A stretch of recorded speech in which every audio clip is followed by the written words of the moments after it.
So Allie, being bunkered. Attorney Allie McCormack is here, and Hello. she's of no relationship to Bridget Mary McCormack. And Allie has prepared questions that were great ideas that she didn't share with anybody else, so they couldn't be stolen. And in fact, Hey. we are going to allow her to. She's insisted on asking some questions. She's the primary interviewer. Primary interviewer. Yeah. We have. I mean, it could be, we are pretty much almost kin at this point. McCormack. That's right. That's right. Yeah. I think that should be the first topic. Is the And of course, there's no McCormack versus the her Mac. heritage in Ireland. Yeah, the Mac versus Mick. None of. I would love to hear her opinion on it. I definitely want to hear it. Behind that, I wonder. I mean, I don't think so. I think it just has to do with where you come from in Ireland, like what part of Ireland you're from. There's always a feud, Allie. There's always a feud. Yeah. Well, I don't know. I don't think you should do with where you come from in Ireland, like what part of Ireland you're from. There's always a feud, Allie. There's always a feud. Yes, Shiler's What the hell's going on? There's a delay. Someone's got it on in the background. All right, so for Allie's sake, it's a disclaimer. None of her questions are intended to figure out how to use the name McCormick and become a Supreme Court Justice like McCormack. Right? That's the disclaimer we need to state. All right, in no particular order, we're going to move around the room. We have, of course, not even though the resemblance is uncanny, and it's not Muammar Gaddafi, but instead it's the Rasta Rabbi. Looking kind of gangster tonight with what is it? Are those beads? What are those? Is that a chain? It looks like a bicycle chain or something. What do you got around your neck there? Oh, Alan. Okay. All right. Good. That's Okay. nice. Very nice, Alan. It's nice, Alan. Good evening, everyone. It's a pleasure to be here. This is the best medical marijuana show. We have the best Damn guests, right. and it's all sponsored by Camoran Law. Damn right. If you have a medical marijuana issue, or you need to talk to someone about criminal defense, or you need to, or anything related to medical marijuana or marijuana, get the insurance place company to to start your pay. call is CamoranLaw.com, 800-656-3557. Damn right. Ellen Peisner, of course, is responsible for our outstanding guest tonight, and that is why tonight's show is secretly entitled, although not formally entitled, The Alan Peisner Show. That's true.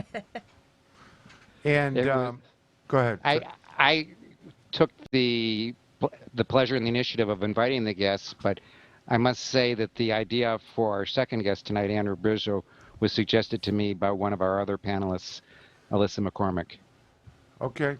Lots of credit being passed Thank you, around here. Alan. Now, not in any particular order, and tonight he seems like he's resembling, in a way, the Lone Ranger on a break. I don't know, for some reason, like, does it look out like... He's in Texas. He's too. been He's out in working Texas. the He's in field. Texas. His whatchamacallit is down, his bandana's down, his glasses are looking like a little bit like a mask, his hat is white like a cowboy from this angle, and he looks like he just stepped into a saloon with Yeah. that thing behind him, And right there. staying safe from the hurricane in Texas, too. That's Yeah, right. they've had the He doesn't even know I'm talking about him yet, because I didn't mention the word iguana or guitar or lawyer, internationally renowned. There he goes. There he goes, finally. Okay, good. Okay. The Lone Ranger, Jeff Frazier. There you go. Like a... It may not even be politically correct. It may not be politically correct. I was going to go with Ohio Silver or something like that, but it's probably not. I don't know. As long as you don't say tonto. Jeff, how are things? I know you're not in Galveston per se, but I understand there's some kind of weather increment, inclement weather, I guess is what way to say it. Yeah, it ended up, the hurricane ended up going in and just other side of the Louisiana line over there. It got Lake Charles pretty hard. So, yeah, but here it was, nothing changed. But, yeah, there's some flooding down on the Texas-Louisiana coast. Good news I got from Texas is that the Texas court, state court in Austin granted temporary restraining order restraining the state of Texas to implement the regulations that would prohibit smokable hemp. That is great news.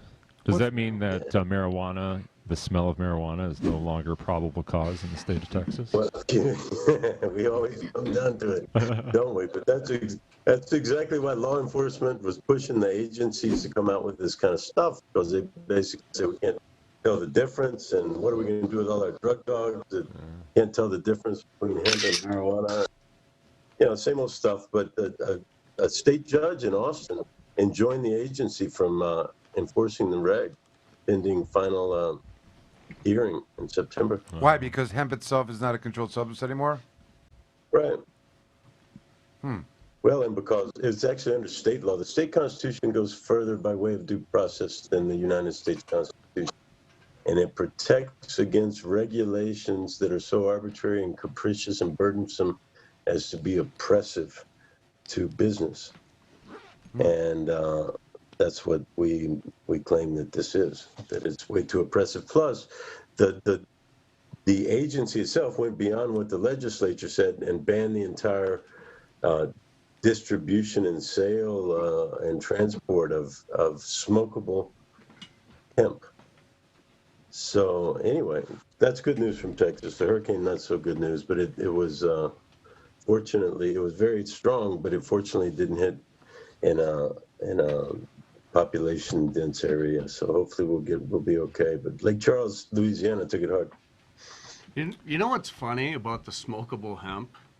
Remember those smokable hemp cigarettes I used to get for you, Jeff, from the gas station? We thought those were neat.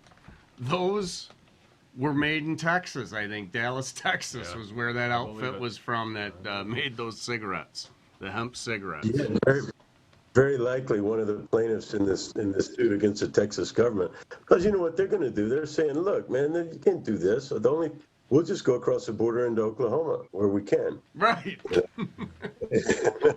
For something that's now federally legal, which I think when they made it legal, I think they really made just marijuana's now legal. I mean, how can they?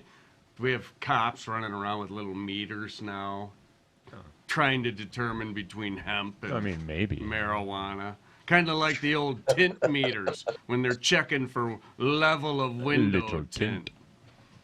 Yes, I mean, exactly. It can't be. I mean, then things start getting ridiculous. It's called Controlled Substances Act for a reason, isn't it? Yep.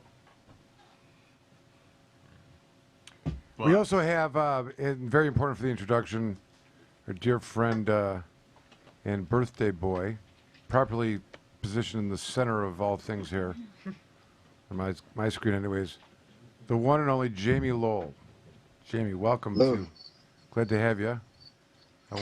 Looking forward to hearing both of these guests tonight, and I know that we all want to know a lot from the justice, but she's limited by her situation to getting deep into like issue of cannabis and stuff. But I'm sure that there's a lot of really interesting stuff that we can get into and learn from tonight. So I'm looking forward to that. Can she answer stuff about stuff that's been decided on, or is that still inappropriate? Well, she didn't want to talk about marijuana, I understand, Alan. Is DeRuiter in play? Alan, do you think? Yeah. Huh? Okay, that's a good question. DeRuiter is medical marijuana, so she has from that ruled on point, it, though. I would And she's guess no. authored- well, no, they have ruled on it. So But if she said Maybe. no marijuana, then we I think we probably have enough to shouldn't talk bring it up. about, Michael, without. Fine, I agree. Fine. Maybe if there's time, ask her what reasonable means. If they write an opinion, what does reasonable typically mean? It's a question for the That's jury. what she wants to talk about. Yeah. All right, listen. I want to say, though, that Jamie, I know your involvement with the Democratic caucus is culminated in a question and answer session tomorrow, Friday at 2 o'clock or 2:30. What, 2 o'clock? 2 o'clock. 2 o'clock. Dana and Nessel. I don't know. I don't know if you're specifically part of the panel, but I know that you were involved with framing some of the questions and addressing some of the issues that were asked of her to respond to. So I'd ask everyone, encourage everyone to watch that, as our Attorney General will be questioned by the Democratic Cannabis Caucus. But Jamie, tell us a little bit more about it. What do you understand the protocol to be, and what do you expect the questions to be probing about? Yeah, so Zara Abbas, the vice chair, will be doing like an introduction and kind of setting the stage. And Rick Thompson will actually be taking over from there and conducting the reading of the questions and facilitating our answers and things like that. And we will cover what's going on with Michael Thompson and other prisoners, expungement, unscheduling, how the MRTMA is being implemented and interpreted, some other things like that. And then there'll be a time for some public questions at the end. Excellent. Were the questions provided to her, or are they just is she getting them fresh from the questioner? If you know. I think she knows like the topics at least that we're talking about. I'm not sure if she's seen everything verbatim because many people, submitted ideas for questions. All right. So that's tomorrow at 2:00. The Attorney General Dana Nessel taking questions from the Democratic Cannabis Caucus. What a perfect time. I see that our special guest tonight, so excited to have her, first Supreme Court Justice ever come on our little podcast here. But I see there in the Zoom room Justice BRIDGET Mary McCormack. Thank you so much for being here. Thanks for having me. There's a lot of questions that we want to ask you. We've got some lawyers in our group here and some advocates and a lot of topics to talk about. Alyssa McCormack's a lawyer in our office, different name, but we're going to let her start with some of the questions if you're ready. Allie, go ahead. Let her start. She's got a good last name. So Thank you, as do you. One thing I just was curious about was I guess the path that you took to become a Michigan Supreme Court Justice. yeah, I had sort of an unusual path, not your normal path. I started my career as a public defender in New York City, which is not usually the kind of job you have when you run for statewide office. But I never intended to run for office. So I went from being a public defender to teaching in law schools. I taught for 2 years as a fellow at the Yale Law School, and then I joined the faculty at the University of Michigan Law School, where I taught very happily for a long time. I don't know, Wow. 14 years? Yeah, a long time. And I taught traditional courses, but I primarily taught in the clinical programs. I, ran a number of those programs. My students represented people under my supervision. And I was also the associate dean for clinics and founded a number of clinical programs. And then there was an open seat on the court. I should say that in my clinical practice, I had cases in the Michigan Supreme Court. I did appellate work in addition to trial level work. Especially in connection with the Michigan Innocence Clinic, which I founded in 2008. We had a lot of work in the appellate courts, including the Michigan Supreme Court. So I was sort of a known, or I thought I was, who knows if I was, but I thought I was sort of a known lawyer in that court. And there was an open seat in 2012 because Justice Marilyn Kelly was aged out. And a couple people suggested to me that I should think about running for it. I had never run for any office at all, much less statewide office. But I started thinking about it and talking to other people about it and thought, oh, well, maybe I, could contribute something. I had sort of like a naive reason for running for office and ended up running and winning. But that's sort of an unusual way to get to the state's high court, I think. Wow, that just took away my second question, like what made you want to, become a Michigan Supreme Court Justice. But also I had another question too, is I've always been curious about how cases are decided. I mean, do you meet with the other justices to sit down and discuss and argue out cases and discuss them, or how do the opinions, how are they written? No, it's a great question. And when I used to be a lawyer practicing in the court, I always wondered how the court functioned. Like, how did they do their work? And I'm happy to demystify it for anybody who's interested. On a multi-member court, we're 7 justices. We make every decision by committee.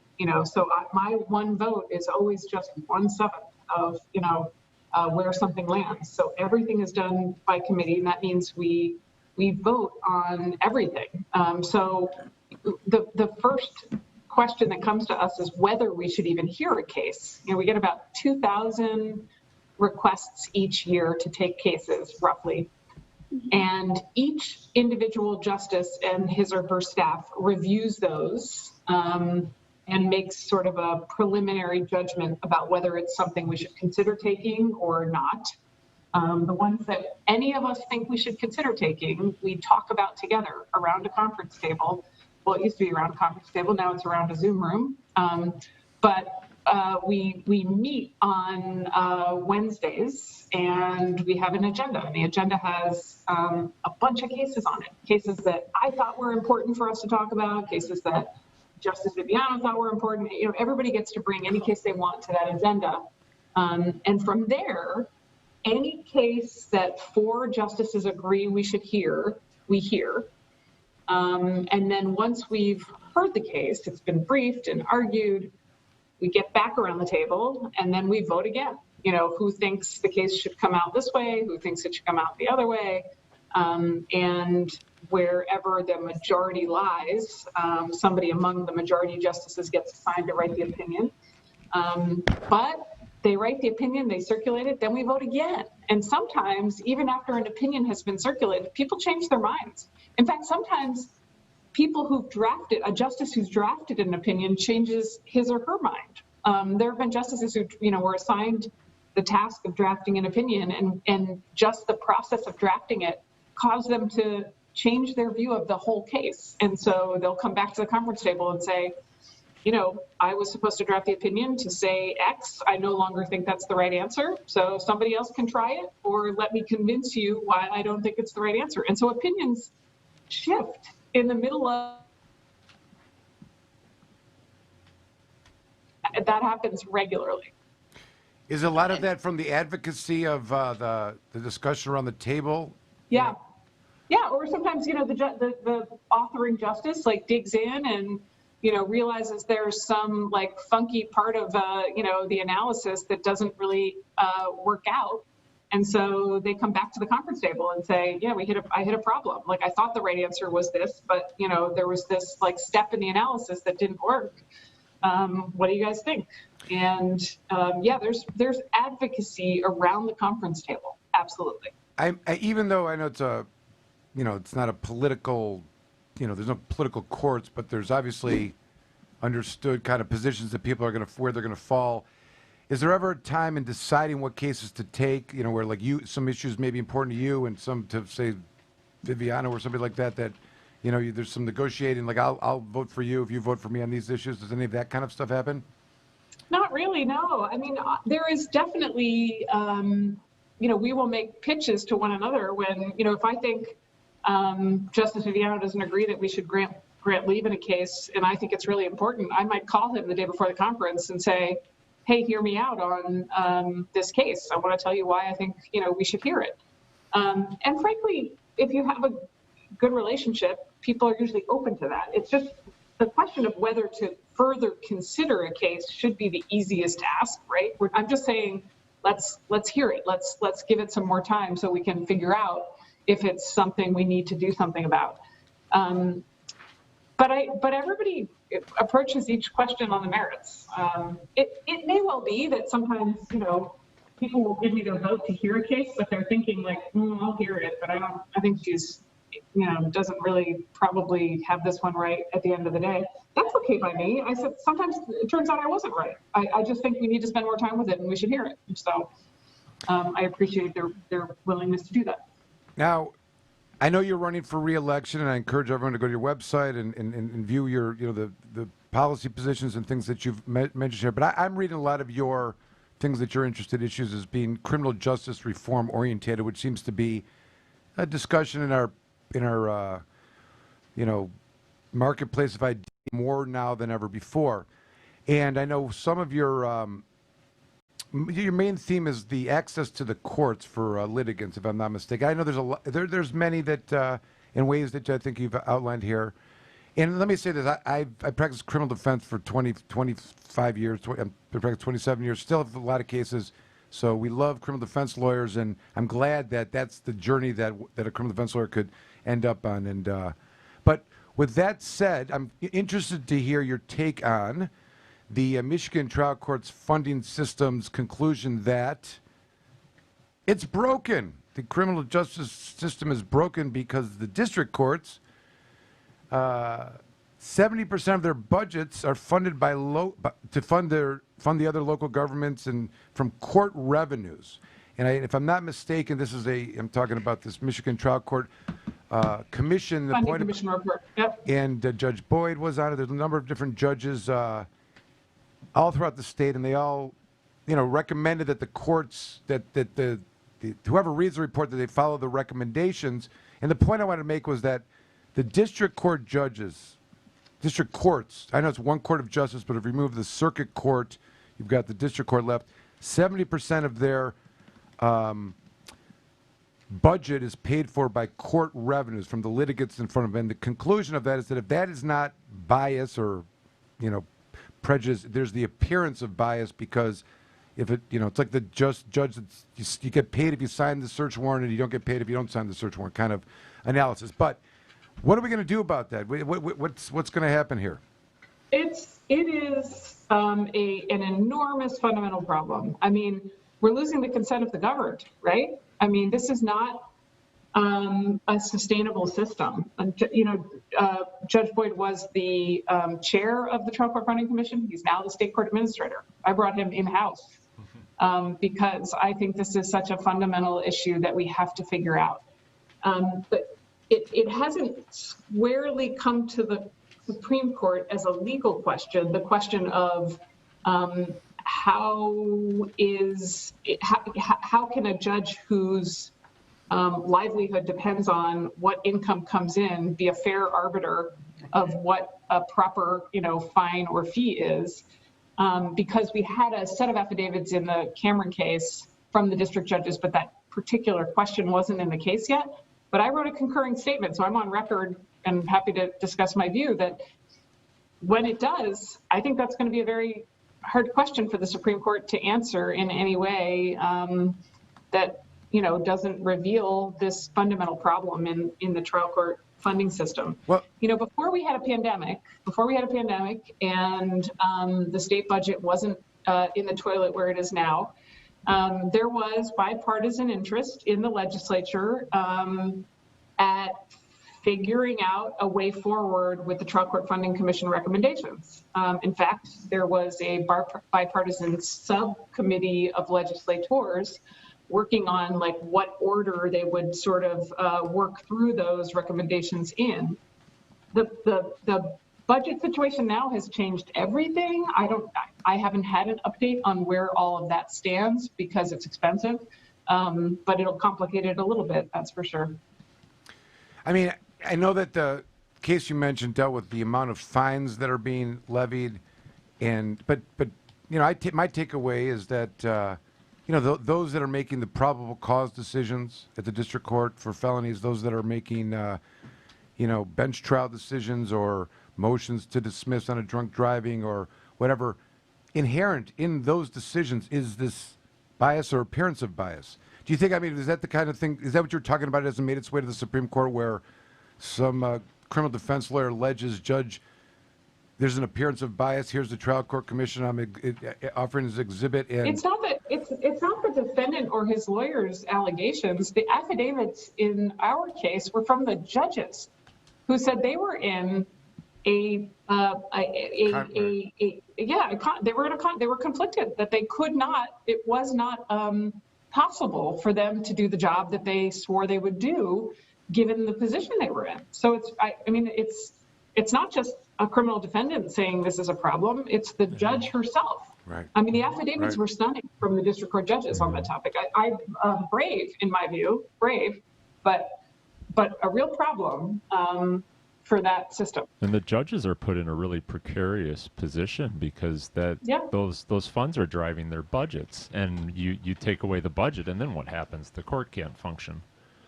But to their credit, a number of them submitted affidavits saying this is not what due process guarantees. It's outstanding. So, Michigan can't be the only state that's suffering like this economic, because let me ask them, the root of the problem, does it go back to the one court of justice? Like the unification of all the courts, is that the root of it? Or a unified court system would help a lot. It would solve, and then, a unified court system funded by the government would, make a big difference. That's going to be hard to accomplish given our constitution. We could unify financially. We have some creative ideas for how we could make some, progress in the meantime. But that would be the biggest change if there was a way to have a unified court system. Yeah. I mean, we have a one court of justice, but it's not funded by one source. It's not right. one funding court of justice. Right, yeah. right. Okay. Yeah. And, right, so that's right. So the disparity there in all the cities that, while it's one theoretical court, they're still on their own for the payment of the bills and keeping the lights on and paying the people that are working the there. staff, yeah. Right. Yep. I think Alan has a question though. Okay, Alan Peisner, who actually is our person responsible for the invitation. Thank you, Alan. Go ahead. Thank you for being here tonight, Justice McCormack. My question is, how is it assigned to a judge, to each justice, as to who's going to write the majority opinion when you finally have this conference? And then the second part of that question, if I could ask, is when that justice writes the opinion, how much is the justice and how much of his staff and clerks? Great, both great questions. And the first one, how is it assigned? I have no idea. It's such a mystery. We don't even understand it. I swear this is a true story. Larry Royster, the clerk of the court, who's always in our conferences, on oral argument days, when we come back and we vote on the cases we heard and we have to figure out who's going to write opinions, has a cardboard box. It has chips in it. They have numbers. They correspond to the cases we heard. And there's a system for where he picks the first one, and it goes to who's up next, and it could be any of them. I don't know. It all seems like a big sham to me. I'm not sure.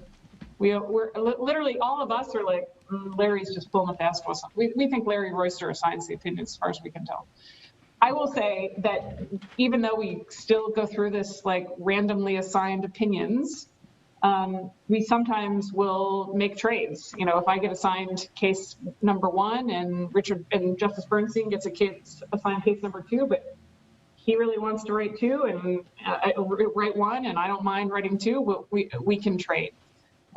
Your second question about what division do the justices and their staff make on their writing is totally, I think, different from chambers to chambers, and I don't know enough about everybody else's habits. And I have different relationships depending on the clerk. I have my senior clerk. I think at this point, he's been working with me for almost 8 years now. He knows my voice, he knows my style, so he really can give me a first draft of something that feels a lot like me. I always, have to do some changes where, obviously changes in the legal analysis if they're important, but also sometimes on some of the other things. And newer clerks, it's more of a work in progress. I sometimes have to spend some time with a newer clerk on many, many drafts so that they become a better writer in the process of clerking for me. I feel like that's one of my jobs is, to take them from wherever they started and hopefully make them better writers by the time they leave me. So I might be more heavily involved in the writing with a newer clerk. All good lawyers try to mentor, I think, in some way. But I noticed in some of the issues that you were interested in when you were doing the clinics at U of M, one jumps out at me here is the Pediatric Health Advocacy Clinic. I'm curious what that was about. I myself here were dealing with what I've come to understand is a major issue where you have pediatric patients who are seeking treatment through their insurance company and being denied, and parents fight over this and go but still pay and go bankrupt. And I didn't realize the gravity of it. Is that what this issue was that you were? No, okay. No, not that. The Pediatric Health Advocacy Clinic is a medical legal collaborative, which there are a number of those across the country. So the law school partnered with the medical school, and law students work together with residents and social workers at the hospital to be able to provide legal services to pediatric patients whose health issues had a related legal question. So sometimes a kid with asthma who was living in public housing that is infested with mold, it doesn't matter what the doctor, the doctor can do everything she can to prescribe medication to address that asthma, but unless you deal with the issue in the apartment, the kid's never going to get better. So we were really partnered with the doctors for the cases where they believed that a legal solution would drive a health solution. It's actually kind of cool because, doctors and lawyers for the most part often don't collaborate well. But there's lots of places where they should and could, and this is one of those. So it's a cool clinic. Excellent. Did you have any of those scenarios or come across them that I described where, you saw pediatric patients being seeking insurance coverage and, or denied a policy from a policy that they believed was supposed to cover them and have those battles? Yes, we did. In fact, those questions were often referred to the clinic. It's just that we were almost always able to get them private lawyers who would take those. So those were not ones that the law students ended up litigating themselves, not usually. So I want to ask you something else. I know that I saw you had written a letter as the Chief Justice regarding the state of the bar examination. And I think it's a great topic for lawyers to talk about. I mean, we were making jokes that we were going to be protesting the passing of the, online essay only. How they, we all had a blah, blah, blah, blah. But I saw your letter. It was interesting. I mean, I agreed with it before I had to take the test. After I've been tortured by it and having to go through that 20 however many years ago, I'm like, wait a second. But I know your point. It's not a reflection of skill of a lawyer. It's a, 2-day test or 1-day test that high pressure and, I told the story. The guy sitting across from me was quitting smoking, eating Jolly Ranchers, and he was a caddy. He'd gone on tour. He had a towel every second. He was going in his hands. Just everything that annoyed me as I was sitting across from him. I'm sure everyone's got a story from their bar exam days. But tell me your thoughts on it. What do you see if, how do you see the measure, creating some measurement for passing? Or, how would you alter it if you could? Yeah, I mean, obviously the idea behind the exam is we have to protect the public from, people who shouldn't be permitted to practice, right? So I believe in that ideal. Obviously, that's fundamentally important. But the question is that particular test the best way to measure for that? And how, you've been practicing law now for a while. How often is it that you show up and have to, have memorized the rule against perpetuities and have to, recite it from memory in a courtroom? Doesn't happen. You have rule books. Even when you're in a trial or a hearing, you have books on you have your computer, you have access to information. And what lawyers really do in practice is not memorize and spit out, legal rules. So I don't know, there are lots of other models. My view is we should be thinking about what it is we really do want to test for that would protect the public. In medical school, when people, I don't know that much about it, but my understanding is if you go to medical school, you take exams at the end of your, I don't know if it's your first year or your second year, you take some exams right away on some of those fundamentals. So we weed out people earlier, right? You could do that in law school. At the end of your first year, you could decide who probably shouldn't go to second year, right? There might be some where we could just call it right now and let's call this whole thing off now and not even make you waste a bunch more money. And then they test on more practical skills as the education goes on. I'm not saying, we have to upend the entire system right now. I'm saying we should be thinking about it and talking about it. What would be a test that would better reflect what lawyers really do so we really would protect the public? This pandemic has really brought so many issues acutely to our attention. Sure. And the bar is one of those. Like all of the, what is an essential business, that our economy is running on all these non-essential businesses, or this is my, my slant as a criminal defense lawyer, but all of the essential cases that they were, having litigants report regularly and drop, the drug testing and say, okay, we'll see you we'll call you when you got to come back to court. How real essential could they be? And that's kind of what the governor did a report regarding the overcrowding, and that may be the document that would suggest or emphasize that problem, which is there's too many cases. There's too much of a drive to bring these cases in, and kind of goes back to the trial court problem. I think lawyers. Hold on, but I was going to say, in terms of lawyering and the bar exam, I think a lot of the, the issue spotting was always the thing. And you got to learn about all these things. So when you read an issue spot, your synapses fly in your brain, oh yeah, blah, blah.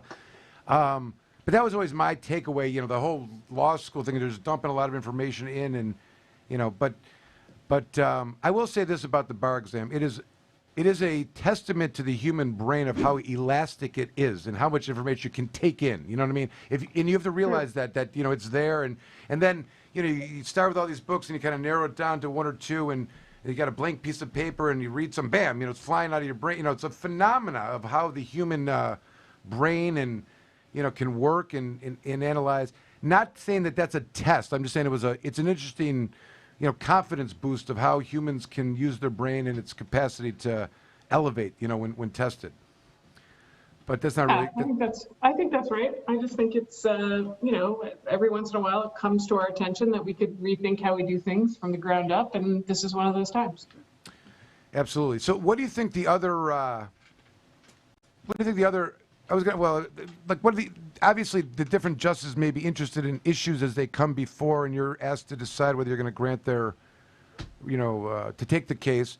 What do you see some of those issues, without giving away, just in the next years of the Supreme Court? Like, what do you think the hot issues are that you see are coming back? You may have, remanded for a ruling and it's coming back. Just the topics? That's a great question. I'm not sure I have any off the top of my head. I mean, we're a court of general jurisdiction, so we get every kind of case. I mean, probably 65% of our applications are in criminal cases and 35% are in civil cases, but we have a little bit of everything every term. And so we have our October case call announced, but I have not even yet looked at what's on it. We have an emergency case coming up about the governor's powers right now, and that's the only one I've focused on so far. So I haven't even thought to look at our October call yet. I don't know what's coming. But as it comes, I learn it and I try and do my best. I've heard sort of my ear, the Supreme Court, I think, be critical of the types of cases the U.S. Supreme Court takes. She thinks more cases should be for criminal justice, and that may be, I think she dissents on a lot of the denials or whatever.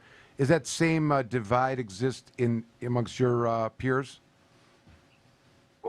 To be honest with you, I don't think so. I think we grant in a lot of criminal cases, at least since I've been on the court, we've heard a lot of criminal cases, and I think there's an interest in a lot of them. So I don't think so.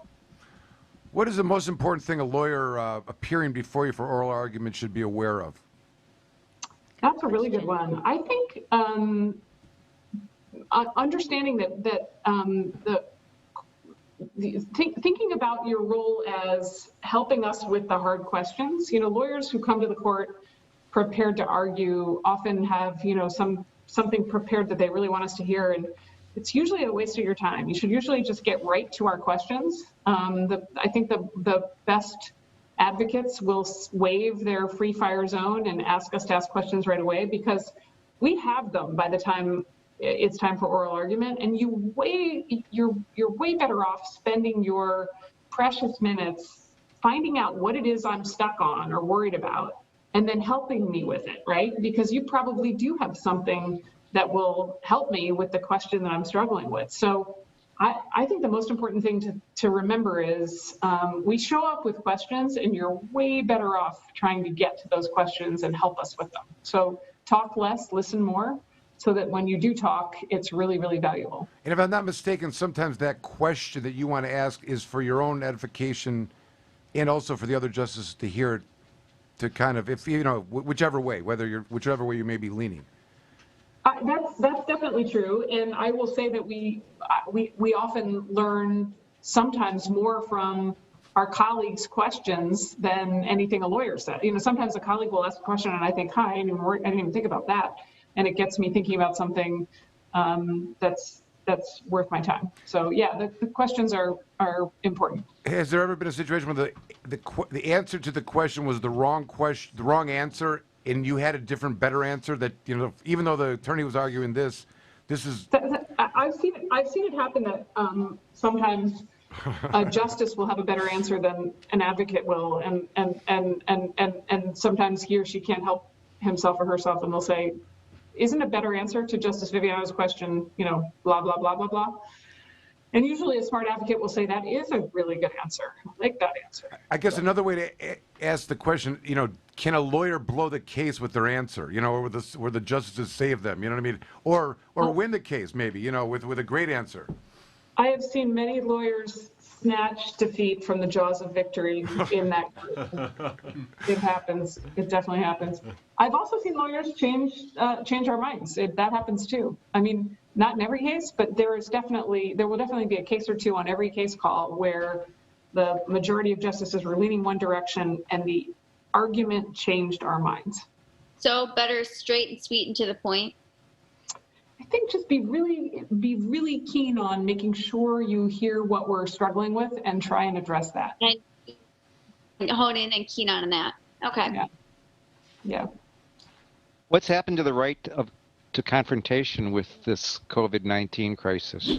Yeah, are we going to be having jury trials on Zoom? I know that's been a topic of intellectual creativity. I mean, you can if you want.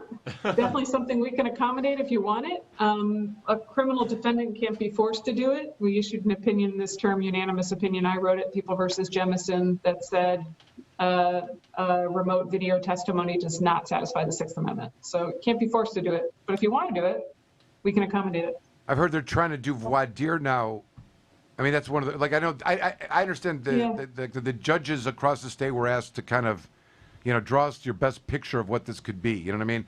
And that go ahead. There are some litigants and lawyers who have agreed to pick juries by Zoom. Aquilina did one in Ingham. My understanding is somebody's doing one in Washtenaw. There are some places where they're picking by Zoom and then bringing them into the court and socially distancing them. And for those that don't know, that aren't lawyers, the Supreme Court came up with a return to normal 4-step process to... We didn't say normal. We said return to full capacity. Full capacity. But, yeah. We're right. Normal's weird. It's the new normal. What's normal? The new normal, right? Yeah. But how do you know? I mean, I don't know if this is immediately available, but I don't think you know. There's a few courts that are back to full capacity. I don't know. Has everyone reached the stage 4? You know, the final. Nobody's reached stage 4. Right. Not a single court is in stage 4. Nobody's in stage 4. And they have to be at least at stage 2 or 3 to begin having some live proceedings. If I'm not mistaken. Yes, that's not true. I think even in stage 1, you could have some emergency proceedings live. 2 and 3, you can do a lot more in person, although our guidelines really instruct courts to do everything they can remotely, even when they're in 2 or 3 or 4, frankly. Right. And of course, at times the governor's orders change with the number of people that could be gathered. I still don't, because the main issue for the juries, even at the district court, would be the gathering of the jury pool in any particular quorum, like they normally, or you know how it usually is done when the jury selection is made. And the closeness and proximity would be too many people in the room, and the gathering of too many people. That's been the problem. The problem is the veneer. Yeah, it's not usually there's usually at least one courtroom in each courthouse where they can, with 6 jurors or 12 jurors, space them out throughout the courtroom to be able to do it safely once they've picked the jury. It's the picking that's hard. There was a judge in Traverse City who did one a few weeks ago, and they picked the jury in a high school auditorium. Then once they picked it, they brought them to the courthouse for the trial. We're going to have to be creative. Interesting. And what's the authority of a judge to do that? I mean, I guess we don't know yet. I mean, I guess I don't know. You may have to decide that, but I guess they're doing, you know, different judges are anxious to get back to work and move their dockets along. And Yeah, and some litigants and lawyers want their cases tried. So, I think it's more, how long can you go, especially with in custody criminal defendants? We're going to have to figure something out. Yeah. all right, so here's one that I'm glad that I remembered. One of the things that has always been a topic of conversation, I'm sure more criminal defense lawyers would say this than other attorneys, but the age of the case, counsel, I don't care if you have discovery. I'm getting these numbers from the Supreme Court, and they're telling me my case is old, and we got to move this case along. This is not taught in law school. This is not taught in, maybe it's taught in judge school, but that's not the law. So help me, please. Help me with this. Is there going to be a re-looking at this? I mean, I know. Yeah, they're all off the table this year, so you're not going to hear that. You're not going to hear that anytime soon. COVID has obviously changed all the time guidelines. I mean, honestly, the whole phenomenon of time guidelines preceded my time on the court. I guess there is, something to be said for making sure people can have their day in court in a way that before they die, Sure. that seems important. But you're going to have to be flexible, right? Because sometimes there are reasons why a case should take longer, and I know you understand that as a lawyer. So, and just like a law school exam doesn't judge the lawyer, the age of the case may not be a reflection of how well the judge is handling the case, right? I mean, that's right. And I think that was a reaction to the quote unquote lazy. The Supreme Court's got to make these other judges work. They don't want to work or whatever. But my takeaway is that a judge running for re-election, is running for re-election, running on reputation and whatnot, but the statistics that, all of a sudden could be used against them. Oh, they didn't meet the, middle of the pack instead of the top. We want a judge I'm going to be a judge that's going to, take our court to the top. It's just, nonsense. And it's not something that penalizes them. I mean, maybe they get a letter or an explanation, but it's not, they don't lose their seat. It's not, it's just a strange phenomena that is, part of the system, I guess. Yeah. But all right, so who's got some questions? I have one last question Allie, I've been holding on to. Justice McCormack, I wanted to ask you, as me being a young attorney, and I do, in the end, I would like to end up being a judge. Do you have any sort of, I guess, insight or any words of insight that you can give me? You think I would? I think if you want to plan to be able to run for judge or get appointed as a judge, it makes sense to just be active in your community, right? To have the relationships that you can call on when the time comes, whether you're seeking a nomination or you're going to try and run for election. That means relationships with the bench and bar, but also other important, people and organizations in your community. Make a point of being somebody who has contributed in ways that you'll be able to call on those relationships when you're seeking to do that. I want to ask one more question. Thank you. I want to ask one more question. I'm going to guess that you've had this conversation and relied on your past history as a professor, but in light of the, the protests and rioting and the disdain for some of these issues regarding the police interaction with citizens, with minorities, what's your thoughts on removing the qualified immunity as a remedy, Professor? Yeah, obviously I can't comment on it because it's like a pending question in the courts, even though it's pending in the federal courts and not the state courts. But as you are probably aware, the canons still prevent me from discussing it. I do think there's lots of really interesting scholarship on it nowadays, and really interesting opinions coming from judges on all different sides of the political aisle. And so it seems to me to be a topic that probably will eventually make it to the Supreme Court's agenda again. Okay. One more thing, Michael, if I may, I just want to remind everybody that the Honorable Justice McCormack is up for re-election this fall. And if I can here with my computer, I wanted to share her website. Maybe you could just tell it to us. My computer's not. Family It's Trust. BridgetMaryMcCormack.com is my campaign website. Yeah. Okay. And let's see here. Sharing the screen. Okay. Is There you that go. the correct page there? That's it. Yeah. Oh, okay. Excellent. Very good. We wish you all the Yes. best in the Thank fall you. election, and thank you so much for joining us. Thank you for Thanks putting for up with us. having me. Yes. Really enjoyed Fun it. to talk to you all. I appreciate it. Thank you. Yes, Likewise. thank you so much. I was really looking forward to meeting you, I have to say. It was great to meet you. Thank you. Take care. Take care, all. Okay. Justice McCormack, see the website, go get the information, and if there was a reason alone that you came on Planet Green Trees, I think that would be enough to consider a casting a vote. Yeah. Any comments? I think we should take a quick break. Is our next guest in the queue? Yep. Wow, Next and he guest was is in the queue. Was he putting up with all that? Okay. Yep. Is he still in the queue? All right. Andrew Brisbo coming up next. In the queue. Take a quick break, and we will be right back. Planet Green Trees episode number 9,000. Yep. We'll be right back. Number 9,000. The Planet Green Trees Show.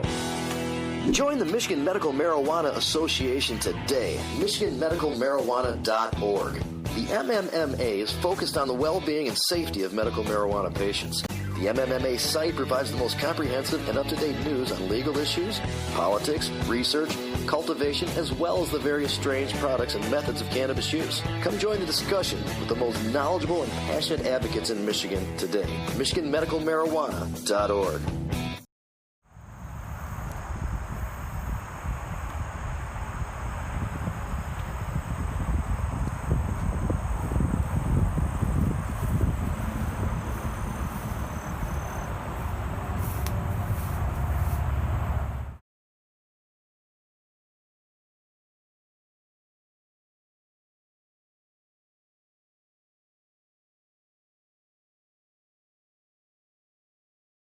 I am Earl from G3 Cannabis Therapy Network, and you are watching Planet Green Trees, the original and #1 podcast in Michigan for all things cannabis and legal news.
Dr. Bud Green here. Welcome to our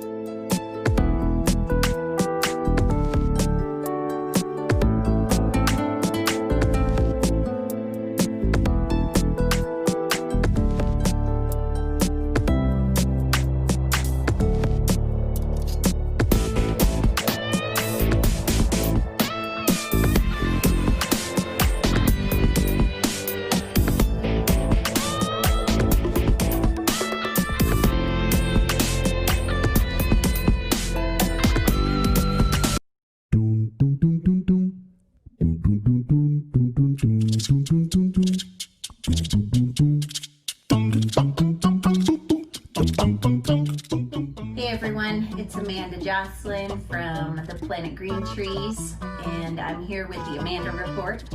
We're going to be discussing a little bit about edibles and dosage. And if you're a new patient, it's always nice to get an understanding of how much to take, because they taste delicious, and sometimes it's very difficult to tell how much medicine you're getting, because it doesn't taste like medicine. It tastes like candy or brownies or lozenges, lollipops. We see all kinds of different gummy bears and things like that. A lot of different choices when it comes to edibles. In addition to those things, you can also dive into the area of Rick Simpson oil, or RSO as it's commonly known. One of the important things to remember is that edible dosage is going to vary greatly based upon the individual user. People may be in a line and each of them are given 100 milligram gummy bear, and if each of them eat it, they're all going to have very different experiences based upon their metabolism, based on medications that they're currently taking, based on their own just hormones. When we're talking about dosing, it's really important to consider all factors. If you're new to cannabis, your tolerance hasn't really built up that much, then you're going to want to take a low dosage and work your way up. Edibles take approximately 35, 45, sometimes an hour to kick in. So don't be fooled and eat a corner of an edible and think that it's not going to work and then just eat the rest of it, because you might wake up and it's going to be 2 days from now. And unless you are really looking for a good sleep, maybe you don't want to sleep for 2 days. So the good news, no one has ever died from the use of cannabis in the documented history.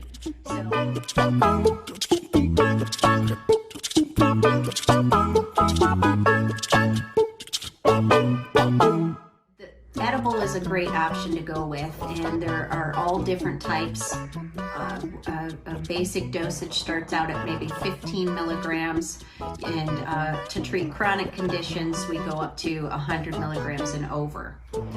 The effectiveness of this will be 4 to 6 hours, as opposed to when you're consuming and smoking it, and in that way it's about an hour and a half to 2 hours before you redose. And thank you guys for watching the Amanda Report. I'm going to go ahead and sign out now. It's sponsored by Comorn Law, and you can see us on Planet Green Trees. Thank you guys, and back to you.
We're going on an adventure, guys.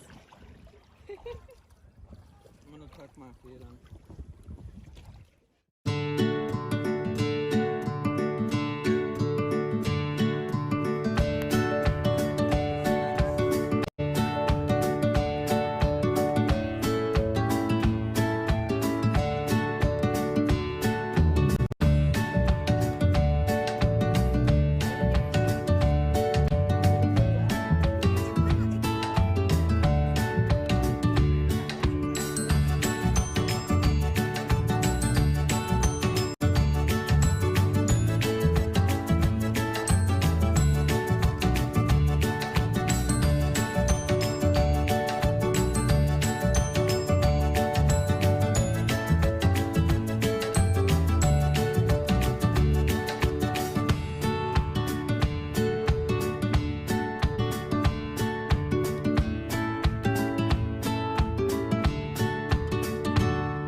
Hi, this is retired Sergeant Steve Miller, and you are watching Planet Green Trees.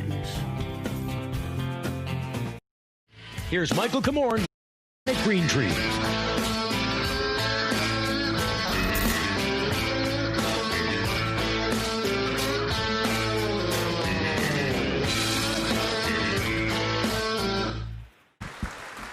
Boom. All right, can you hear me? Boom. Yes. All right, good, fantastic. We are I was back, union Planet for Green a Trees. lot of years. We're very excited to have our next guest, Andrew Brisbo, the Executive Director of the Marijuana Regulatory Agency out of Lansing, Michigan. We understand it's past his bedtime, and we want to be as quick as we can with this. First of all, thank you so much for being here. I really appreciate you joining us. Can't tell you how My much. pleasure. Good to be on with you, Michael.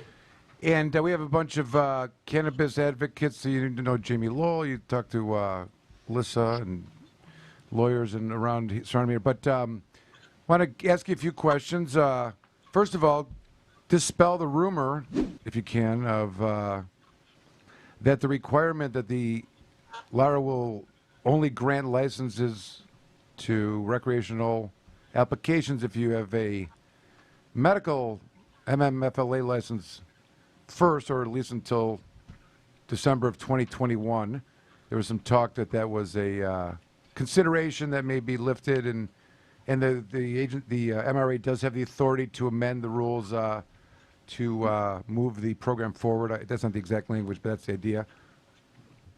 What do you say? Well, we haven't made a decision yet. We've started to engage with stakeholders because we do have the ability to change that requirement 1 year after we start taking applications. So we started taking applications last November. So we thought it was good to start the conversation as early as possible about what the feelings were on opening up that window a little bit earlier. Not surprisingly, we got varied feedback. The statute lays out a couple of conditions under which we could change the criteria. So it's good to start the conversation. I think everyone operating in the space as well as consumers need to have as much information as early as possible so they can be informed and make decisions. But I don't like to make decisions in a vacuum. I think it's important to consider all perspectives. So we're in the process of gathering on that now. Can you share with us what some of those factors may be in terms of, at least the arguments objectively why it would be a good idea now, and who would be the naysayers for it happening now instead of waiting until 2021 or 22? Well, we have to look at the statutory criteria. So it's to provide access in rural areas. It's to combat the illicit market. It's to, sustain the legalized market. The broad criteria. So I think some of the arguments we're hearing on both sides are, a little more nuanced. Those businesses currently in the industry now, obviously profits are pretty slim in the beginning. It's pretty expensive to get involved. And so they're trying to recoup their initial investment and be profitable. And for the market to be sustained and for us to ensure that we're providing the safest possible access for consumers, we want businesses to be successful. So that's one consideration. There's been a lot of discussion about the social equity aspect as well. For everyone who may be low income, may have been directly impacted by the war on drugs, for them to take those 2 steps to get through the medical process and get licensed there, where there's a higher barrier for entry, there are more disqualifying convictions in the statute in order to gain access to the adult use market is very challenging. The city of Detroit's a great example. I think they're stalled on implementing an authorizing ordinance under the MRTMA because they want to ensure that they've sort of fully baked a concept on honoring social equity at the local level. But if they were to move forward now, then it's very restricted in terms of who can get in. But that environment's changing too. We just released the fees for fiscal year 21, and they're more than cut in half on the medical side. So that's reducing those barriers a bit. And there's a lot of discussion about the market overall. That's heading at the same time, because even with that restriction, as the adult use market starts to flourish on the commercial side, we see fewer businesses interested in renewing those licenses on the medical side. So, the commercial industry itself is already making a transition to the adult use market. So we're really trying to think ahead to those steps as well. But I mean, they're valid markets, arguments on both sides. And we're going to take time and make sure that we make a good decision there. What do you? I have a quick question to follow up from that. Sorry, Michael, but you said there was a lot of people who are not renewing their medical license after getting recreational. Is that going to be a concern going forward? And would you consider bringing caregivers back into the market to supply the medical market if licensees are not renewing their medical licenses after getting recreational? Well, despite the fact we've heard discussion certainly about not renewing licenses, we still see increased supply on the medical side. So for example, I was just looking at numbers today that over 60% of the flower available at medical provisioning centers now was produced in the commercial market. Initially it was closer to 90% had come from outside the commercial market, so from the caregiver market. So it's becoming more sustainable. More products are available that were produced in that market. But overall, I think the success of businesses provide access for both patients as well as adult use consumers. And we sort of have this arbitrary legal distinction now. We have most of the facilities that we regulate. If they're an adult use facility, they're also a medical facility. So we're really issuing them 2 licenses to do one thing. Same plants, by and large, the same products. I think when we consider how best to ensure continuous access for patients, we need to look at the market overall versus kind of distinguishing whether a facility is medical or adult use long term. I saw the numbers in July, I think that was reported. I know the regulatory agency produces monthly the amount of sales, and I think June was 26,000 for medical and 26,000 for recreational, and like 50,000. Million. 52 million for medical and 50 million or 52 for recreational, 50 for medical in July. And that is a very $1.2 billion a year. It was 52 and 57. Okay. Right. In the 50 million range for both, or 100 million for the month. Over. Okay. So, and we're still talking about a very, very limited amount of licenses across the state. And when you talk about the development and growth of the market and some of the reasons why you may move up the date where recreational license will be granted without a medical, if I'm not mistaken, the argument's for it that there needs to be more more competition or more flower that starts the process, down the chain of the processing and retail.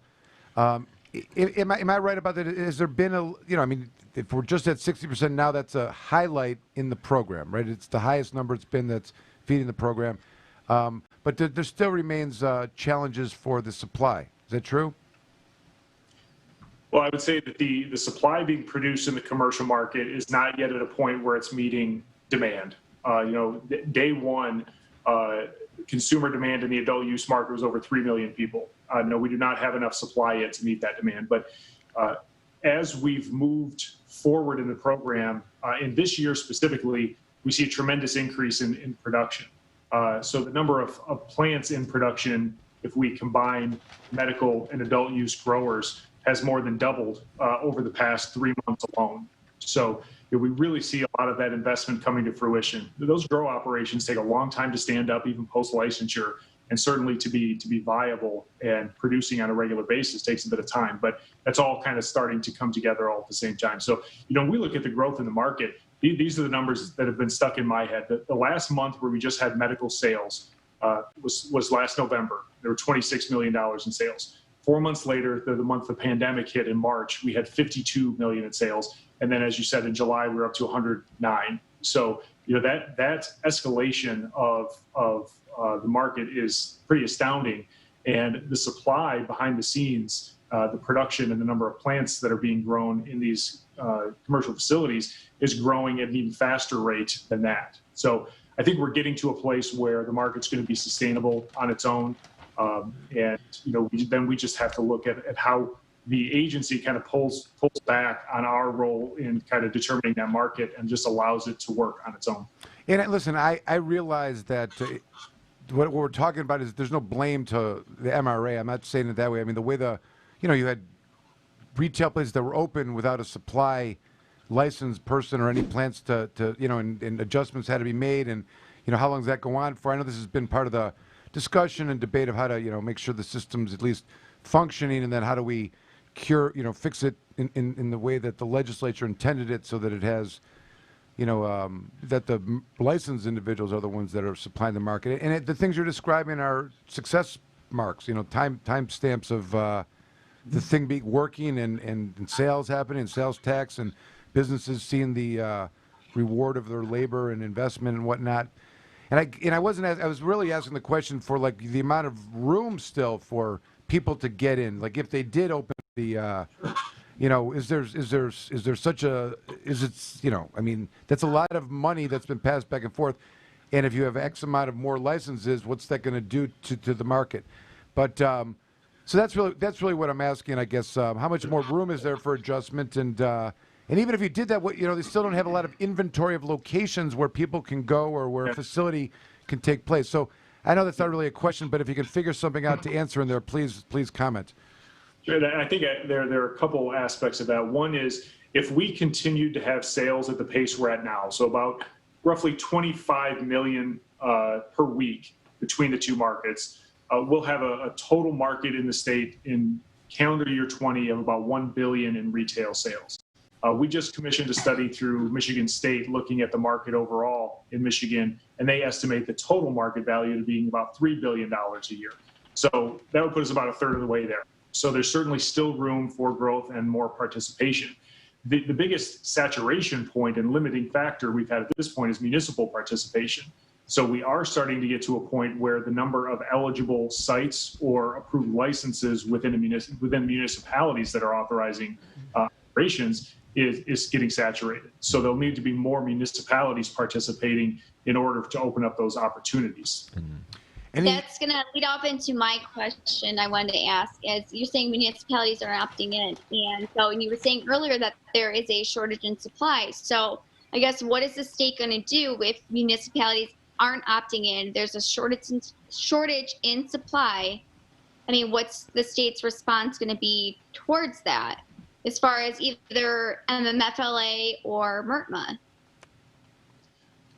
I think the markets will bear itself out. I don't know that we play a role as a regulator in sort of forcing the hand of municipalities to opt in. We can provide information, but ultimately municipalities need to decide whether they want to allow facilities or not.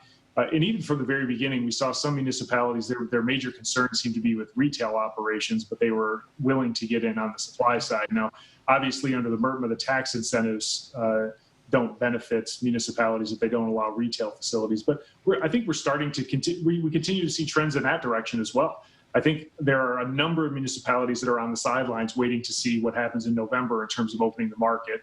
And the other thing to bear in mind is that even if you reach that saturation point in municipalities where all the properties that are zoned are taken up, that doesn't stop suppliers, growers specifically, from expanding their operations and increasing their plant count. So I think they'll continue to do that. If there's not additional sites that are eligible for licensure within the state, that's really going to incentivize them to continue to grow more plants, and they'll do that because right now there's such a premium on the wholesale price and the retail price, especially in the adult use market. It's as profitable as it's ever going to be for suppliers.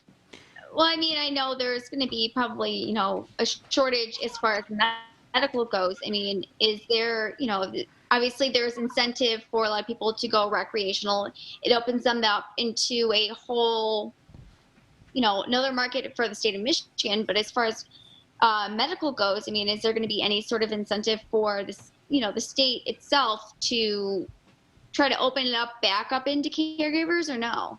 Is it just going to stay strictly licensing? I think we need to continue to move ahead at implementing the statutes as they're written, which, we opened the door to allow that supplemental supply, particularly to the medical market, because I think Michael alluded to this before, that, retail operations or provisioning centers could stand up reasonably quickly and be there to provide an access point, but it takes a much longer period of time for suppliers to come online. And we were in sort of a challenging situation in the beginning, that there were a lot of pre-existing retail or provisioning center facilities in the state. What we had with the statute was completely replacing the supply chain, and that does not happen overnight. So I think it was necessary, and it was a prudent decision to allow for that carryover. But we ended up with kind of a chicken and egg situation there. We wanted to move ahead with incentivizing the regulated suppliers to increase production, but they didn't want to do that until they knew we were going to peel back that sort of unregulated competition in supply. And eventually we realized we saw more and more licensees who were basing their business plan completely on bringing in caregiver product, which was heading in the wrong direction, because then there was never going to be any incentive to grow the regulated supply. So we had to lay out a plan as to how we were going to phase that out. And like I said, as we've seen over the past couple of months, that's dramatically increased production in the commercial market. So planning to completely phase out caregivers. Well, I'm going to answer, if I can, I'm going to amend Andrew's answer and say, well, that's why we created the Class A licenses in the recreational. It allows a caregiver to come out of the dark that, that we all recognize may have a special skill and offer the marketplace, and they can get a 100-plant license, and they can, supply the recreational market. I mean, I don't want to speak for him, but I've heard that answer before. What are we going to do about caregivers? Andrew? And I think, caregivers whose intention was to really be a commercial grower and supply a broader audience. You're absolutely right, Michael. There's a pathway for them to get the Class A license, potentially become a micro business if that's what they'd like to do. But caregivers under the 2008 Act can continue to grow for the purposes of supplying their 5 patients. That's not going away. Yeah, and the answer is that this whole idea of while I may have disagreed it before, I think the what we've seen in the two, licensing schemes, if there was a question of caregiving being a business, the answer is no, because the business is in the licensing and caregivers are, for their 5 patients. And that is obviously the state's position, and they want there's obviously a regulated way to do it and a non-regulated way, but Andrew's point, I think, should be emphasized, that there's nothing about any of this has stopped a caregiver from growing their 60 or 72 plants and supplying their 5 patients and themselves with the cannabis from those plants. I guess I want to ask you another one here about marijuana event organizer licenses. Those that anteed up and got one of those are kind of rolled over in suffering more than even though it's been a critical business. What is it? What's we calling it? It's essential business. Essential. Cannabis. The opposite for the organizer licenses and obviously the consumption clubs. And I know that in light of all the some of the agencies giving relief because of the COVID, what should we expect from the MRA? Well, we just put out some guidance, I think today or yesterday, on licensing of temporary events and designated consumption establishments during the pandemic and in compliance with the executive orders. So we have 14 event organizers who are licensed. Had some plans. I know they were going to put on some temporary events in the spring and summer, and the pandemic obviously derailed a lot of that. But I think there's going to be a lot of interest there.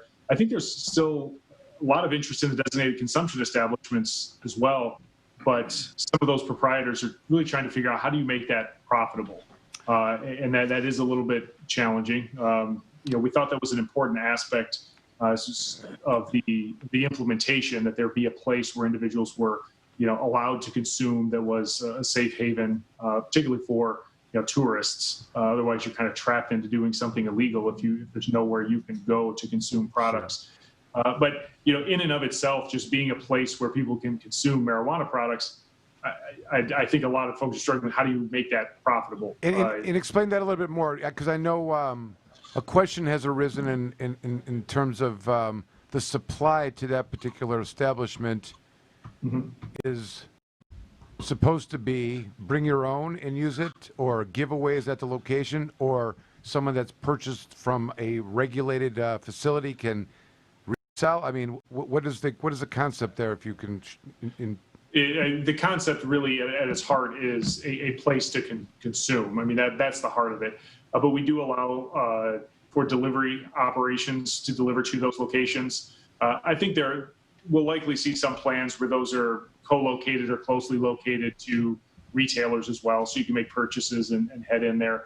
And I've heard some interesting ideas between temporary event organizers and designated consumption establishments to pair up to have short-term events at those facilities, because then you could have sales through the temporary event license at a designated consumption establishment. So we're going to see investors getting creative as to how they approach that. I think our job was just to open up the door to make it possible. And as we start to see what that looks like, then we can be helpful and engaged in discussion with stakeholders as to how to create a regulatory environment where those can be successful.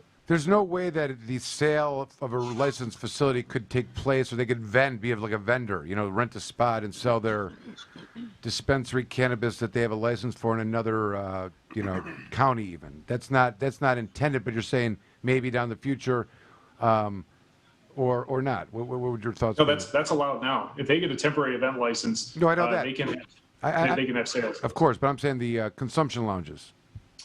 Correct. Right now, inherently, those can't have sales occurring, but they could pair up with a temporary event to do that, yeah. I see. Okay. All right, that makes sense. I know what you mean. All right, what about, tell me a little bit about the intellectual property or the branding issue. I know that there's a couple, been people we know and others that have gotten, they're selling a brand. You can buy their brand.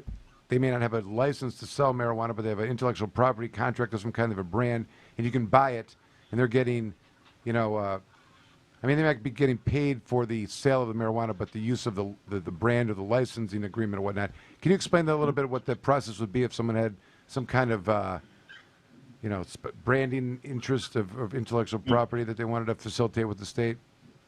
Yeah, so we set up a process by which the licensee is responsible for submitting to us documentation. And really what we're looking for at the agency level is just to make sure that the owner of that intellectual property, the owner of the brand, is not exercising control over the licensed operation. If they were doing that, then they'd have to be vetted like any other applicant for licensure would be. But, I think there's, branding is an important piece of marketing and success of businesses. And we see some nationally recognized brands coming to the state, and ultimately, I think that's probably good for the market.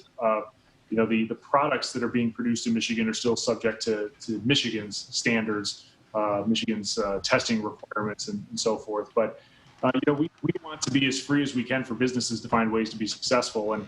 And very early on, that was one of the things we heard, that there were operators from other states who had recognized brands that wanted to license that into Michigan. So we came up with a pathway for that to occur. And there's nothing, like, for example, and just to be clear, this path that we're talking about of branding doesn't require someone to have a license.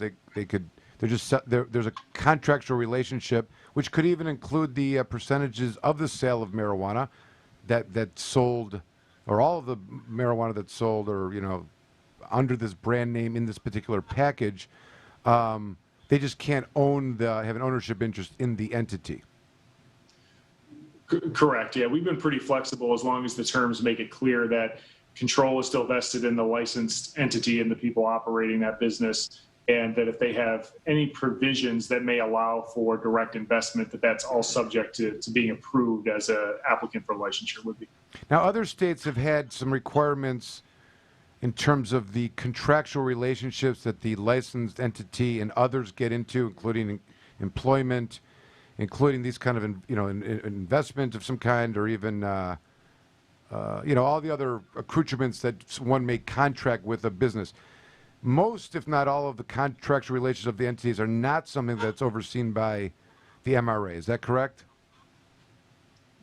Correct. In most cases, as long as we don't feel as though anything, again, is pushing that boundary of who controls a licensed entity, they would operate as any normal business would. And they certainly have contracts for services. We think of things like, purchasing bulk packaging or things like that. That would occur as any other normal business relationship would. And, one of the goals was to allow businesses to operate in a normalized way, like any other business would. What we're really trying to control is, making sure the supply chain goes through licensed facilities. And ultimately, that's so that we can validate that the products meet the standards and are as safe as possible for consumers. No, and I think that's a compliment to the way the program was set up, because I do know that other states have requirements that their regulators, actually review contracts and maybe even vet the people that are, engaged with the entity. Michigan does not. That would be another, terrible, quagmire that would cause more problems, I guess. But that's, I think, a testament. And I understand what you're saying. In light of that, there's no oversight on the contractual relationships, absent some kind of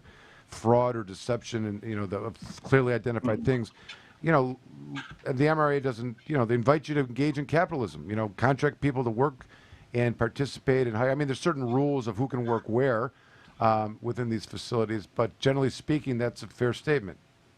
Is that right? Yeah, absolutely. I mean, if you look at the mission of our agency, it's really two-pronged. It's to ensure continuous safe access for consumers, and it's for businesses to succeed.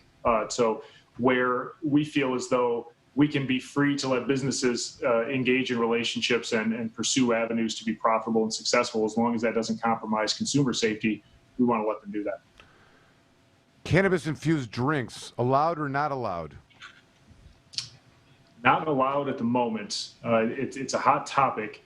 We have standards that require products to be shelf stable, and that's kind of a challenging undertaking to demonstrate that for beverages. But we have something we call the Scientific Advisory Work Group, and that is something that we're looking at standards. And the goal I've given to them is to have a process by the end of the year by which we could validate that beverages were safe. It's one of those areas we've seen some concerns that have arisen in other states with the production of beverages. You don't want those things to go awry and to compromise consumers. So we've taken the most practical and sort of safest approach in the beginning when it comes to the safety of products. My thought was always to be as restrictive as we're ever going to be, and then to loosen restrictions, not to allow a free-for-all, then try and rein it back in. So that's been a challenging area, and trying to get an evaluation of shelf stability of liquids has been tough, mostly because the process authorities that generally do that are unbiased third parties don't want to do that for marijuana-infused liquids, unfortunately. So it's something we know we need to take on. There's consumer demand for that. We have businesses that want to pursue that. We just need to make sure it's done right. Wait, Alan, let me come on. The Marijuana Regulatory Agency report in July that we mentioned, the $109 million that in sales, has a tremendous amount of information. I could not, it may be my fault in lacking in math, I couldn't ascertain the price per pound that cannabis is being sold at. If you may not know it off the top of your head, but did you give a range for the medical and the recreational? I'm just kind of curious at the wholesale side from the growers. On the wholesale side, medical, it's $137 per ounce, $217 per ounce on the adult use side. No, I know that's what's being sold for in the stores. I understand that. I'm saying when the medical growers sell, is there what's the price that they're selling it, or what are they buying it out of the metrics from the grower that's being, either transferred to the processor? I'm just curious what those wholesale. What are the growers wholesaling it for? I should say for medical. That was the wholesale price. You're giving ounces. I see. Okay, never mind. Yeah, so about $2,200 a pound wholesale on the medical side, and on the adult use side about $3,500. That's as of last week. All right, that wasn't like the. All right, that's fine. What is this? I don't know the exact term. I refer to it as like the irradiating or like microwaving some of the plant material, remediating not the metals, but the microbials, right? And this is a process, and I know Canada, I think, does it not just for their cannabis, but also their fruit and vegetables. Do we know how frequently? I mean, and I understand also that is identified in the metric for purchases that goes along with that particular item or batch, but it's not labeled, I don't think, on the retail side. Is that correct? That's correct. So we looked at remediation. Typically, remediation that occurs is flour that fails for microbials is then processed and they make distillate out of it. So that's really the remediation. It's not really true to call it remediation. It's just processing it. But we do have allowances for that as long as it passes final testing. But there was a discussion point that was brought up for consumer interest. Should we require labeling of any product that's been remediated? So that's something we're looking at potentially in the next set of rules as to whether that's something that we should require. Michael.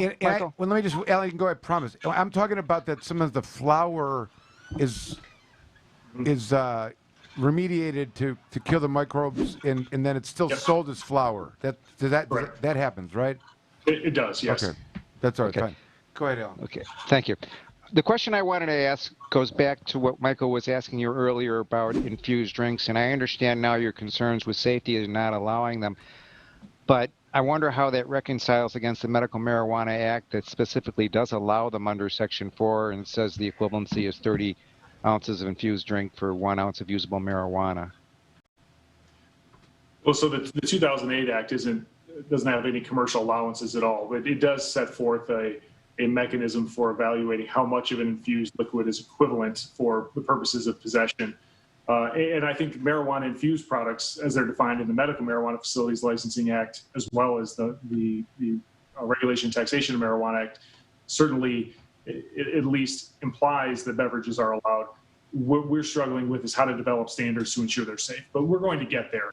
I don't think it's ever been our intention to have a long-term prohibition. In the initiation of the commercial market, it wasn't the biggest priority, frankly. I mean, it was getting flower to market was the initial push, and making sure that we had good standards for that. So it's a little more complex. I think we're going to get farther along, and we're going to have more variety of products, and we just need to make sure we're educated on what those standards should look like to ensure that they're safe. But like I said, my intention is to get there by the end of the year. Okay. All right, thank you. Alyssa has a question? No, I don't. Sorry. Okay.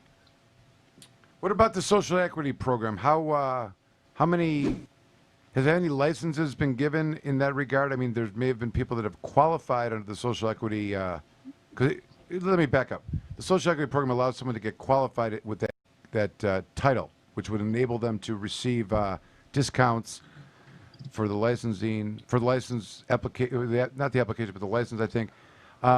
How frequently is this happening, if you can share with us, and how many cities have, because obviously the cities have to participate as well, how many of the cities have opted in or allowed that path? So we have 184 designated qualifying communities. I'm not sure off the top of my head how many of those have authorizing ordinances at this point, but it's likely a fairly low percentage considering there are only 67 communities in the whole state that have authorizing ordinances under the BRMA, but we expect that to evolve over time. But we've had 262 individuals who have qualified as social equity applicants, but only 4 licenses issued thus far. So our social equity team undertook an effort to research that, to reach out to all those applicants and try and understand better what was stopping them from getting from the social equity application phase to the licensing application phase. And we had 3 essential responses there that were over 20%. They either were waiting for their municipality to have an authorizing ordinance because they knew where they wanted to be. The pandemic slowed their plans down, or they were struggling with access to capital. So those are areas we need to focus more on. And recently I impaneled something I call the Racial Equity Advisory Work Group. And that we're specifically then talking about diversity and inclusion at the ownership ranks within the industry and trying to troubleshoot some of those same issues. And I think some of the ideas generated from that group might also help the social equity process as well. This is a highly regulated environment. It's a complex business that takes money to get into. And as you all know, you aren't going to the bank to get a loan to start a cannabis business. So that makes it very challenging. So it's certainly a hurdle we have to overcome and something we have to be thoughtful about. I mean, it's a path for someone who's been damaged by the war on marijuana to get in. But as you're saying, they still need capital. It's not, you can't buy a building, you can't fix up a building, you can't meet the phase 2, the facilities requirements if the, if it's dilapidated. Right? I mean, that's the problem all the way around, essentially, right? It's certainly one of the major factors, correct. And we, depending on the circumstance of the individual who's applying, they can get up to 75% off of our fees, which brings it down. You could get, say, a Class A license, then all told from the agency for, I think, less than $8,000. But yes, that doesn't provide the money necessary to buy the property, get the equipment, and actually start the business. So that's still challenging. One thing that we did to try and help those applicants overcome that is they can still qualify for the program as long as 51% of the ownership is vested in those individuals. So that does allow them some ability to bring in external investors to help, get the startup capital that's necessary. But as I said, 4 licenses is not where we need to be yet. So we're going to have to continue to investigate ways to make that program more successful. I have a suggestion. Maybe you could set up the Andrew Brisbo or the Michigan Regulatory Agency Bank of Michigan, and with that $100 million, you got like a got a fund, you start loaning money for those, that would qualify. I mean, create incentives for some of these communities, maybe. I don't know, something to think about, maybe. No one listens to me anyways. But,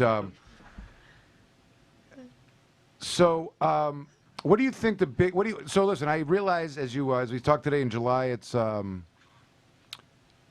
you look back at where we are right now, and I think the program is further ahead than it's ever been, right? The sales are more than ever. The amount of marijuana that's coming from the supply chain is more than ever, more than it's been in the past. Is this a moment where you feel like things are going in the right direction right now? And if things, in terms of progress with the program? I really do. I think it's trending in the right direction. We see, growth in supply, which was one of the things that caused us a little bit of stress early on. So we start to see that rising to meet the growing demand in the state, or I should say, really the existing demand in the state. We stakeholders, we're getting down to the nitty gritty and trying to fine tune some of the issues. Promulgating the rules that we did, which was a consolidated rule set in June. That's a permanent framework for the regulatory program, I think was of critical importance. I think that's also helped to spur some additional investment because now businesses have a foundation on which they can rely to make decisions as business operators. And that was something we were pushing toward for quite a long time. So I think we are in a very good place, but it's no time to rest. We want to make sure that Michigan is positioned to be a leader, and businesses in Michigan are positioned to be successful as we inevitably see the barriers come down between states. So there's more regional development, national development of the business model, and ensuring that what we think of first is that patients and consumers in Michigan have the safest possible access to products. But I think we're in a very good place for Michigan to be a leader in this industry nationally as well. It really is. I have to comment here because I know that the creation of the MMFLA was the creation of an entirely new supply chain. There was already 50,000 people supplying the market, and to be able to stand today in what is it, August or something? August 2020, say 60% of the market now that's getting to the sales is from our market. That's a huge I would say takeover, but certain participation in the market that is been around for years and very difficult to compete with, right? With that said, what do you think what are the X factors that would make this move smoother? If you could pick a couple things that you think that may be outside of your control. I mean, you're regulator, but what are the things that you see as being the hurdles that if they just only knew and this thing would be 100% running and the price would go down in the stores and better quality, et cetera. What would be your top three? Well, I'll tell you what, I'll answer that in a slightly different way, but I think it's getting at the heart. One of the things that excites me the most has nothing to do with regulation or supply chain, but it's something we try to be forward thinking on the rules as well. I think Michigan can really be a leader nationally in research and development in a couple of ways. There's still conflicting and not sort of sound science on the medicinal uses of marijuana. There's certainly a good body of anecdotal evidence on why people consume cannabis to treat certain conditions, and there are physicians that make recommendations on that basis. But there should be better science to support that. I think we have an opportunity to work on some of that in the state. We have programs now at Northern Michigan and Lake State that are not unique in the country, but I think are some of the best that are looking at the chemistry side of the industry as well. So we try and partner with them and support those programs. And Lake State actually has a cannabis business program as well. So I think there's an opportunity for the state to get ahead in the education sector when it comes to cannabis-specific programming also. So while that's not directly within our purview, I like to give them kudos and credit that they've been forward-thinking in that space as well. And then what we've done for our part in the rules is open up an allowance for our operators to engage in not only product research and development, but to also work in that sector of research for medicinal uses. One of the biggest challenges, if you talk to researchers in the space, is that they're tied in through the DEA requirements to use products that are sourced from the NIDA program out of the University of Mississippi, and the quality and variety of products and the efficacy of those products that are sourced there are nowhere near what's available in the commercial market. So researchers need to be able to get access to those products. So we don't control that, but we want to open up that door. So if the federal government was to allow it, we already have a built-in allowance for our licensees to be able to do that. And then the other, I think, potential issue that we need to stay ahead of and be thoughtful about are the intersections with the hemp industry and the marijuana industry. I know we've used the term cannabis pretty broadly in this discussion as well, but now we sort of have this legal distinction in cannabis. We have two different forms of that, and it is just a legal definition, hemp versus marijuana. But those, as hemp has been broadly legalized nationally, we start to see more intersections with the marijuana industry. And I think we need to explore that. We shouldn't be prohibitive in how those two industries might come together. We need to be thoughtful as to how they can be complementary to each other for economic benefit and also for the production of safe products for consumer use. So we're engaging. I talk a lot with our partners at MDART about the hemp program and how there might be intersections there. And then we're active on the national landscape to talk about shifting policy federally as well. So we think well beyond this program. It's certainly an important role that we play, obviously, in establishing regulations and licensing businesses. But we like to be a part of a broader conversation as to where this is heading and thinking about the future of the industry overall in Michigan and beyond. Those were great answers, and I love the one about the researching the cannabis and and how the stakeholders have an interest in this, and I think it would be a phenomenal direction for the state to go in, and especially because you mentioned enjoying meeting John Sinclair, who's an icon, if anything, historically in the state of Michigan. You may be aware that, and of course the research would be easier to conduct, not involving DEA, even if the state unscheduled the marijuana.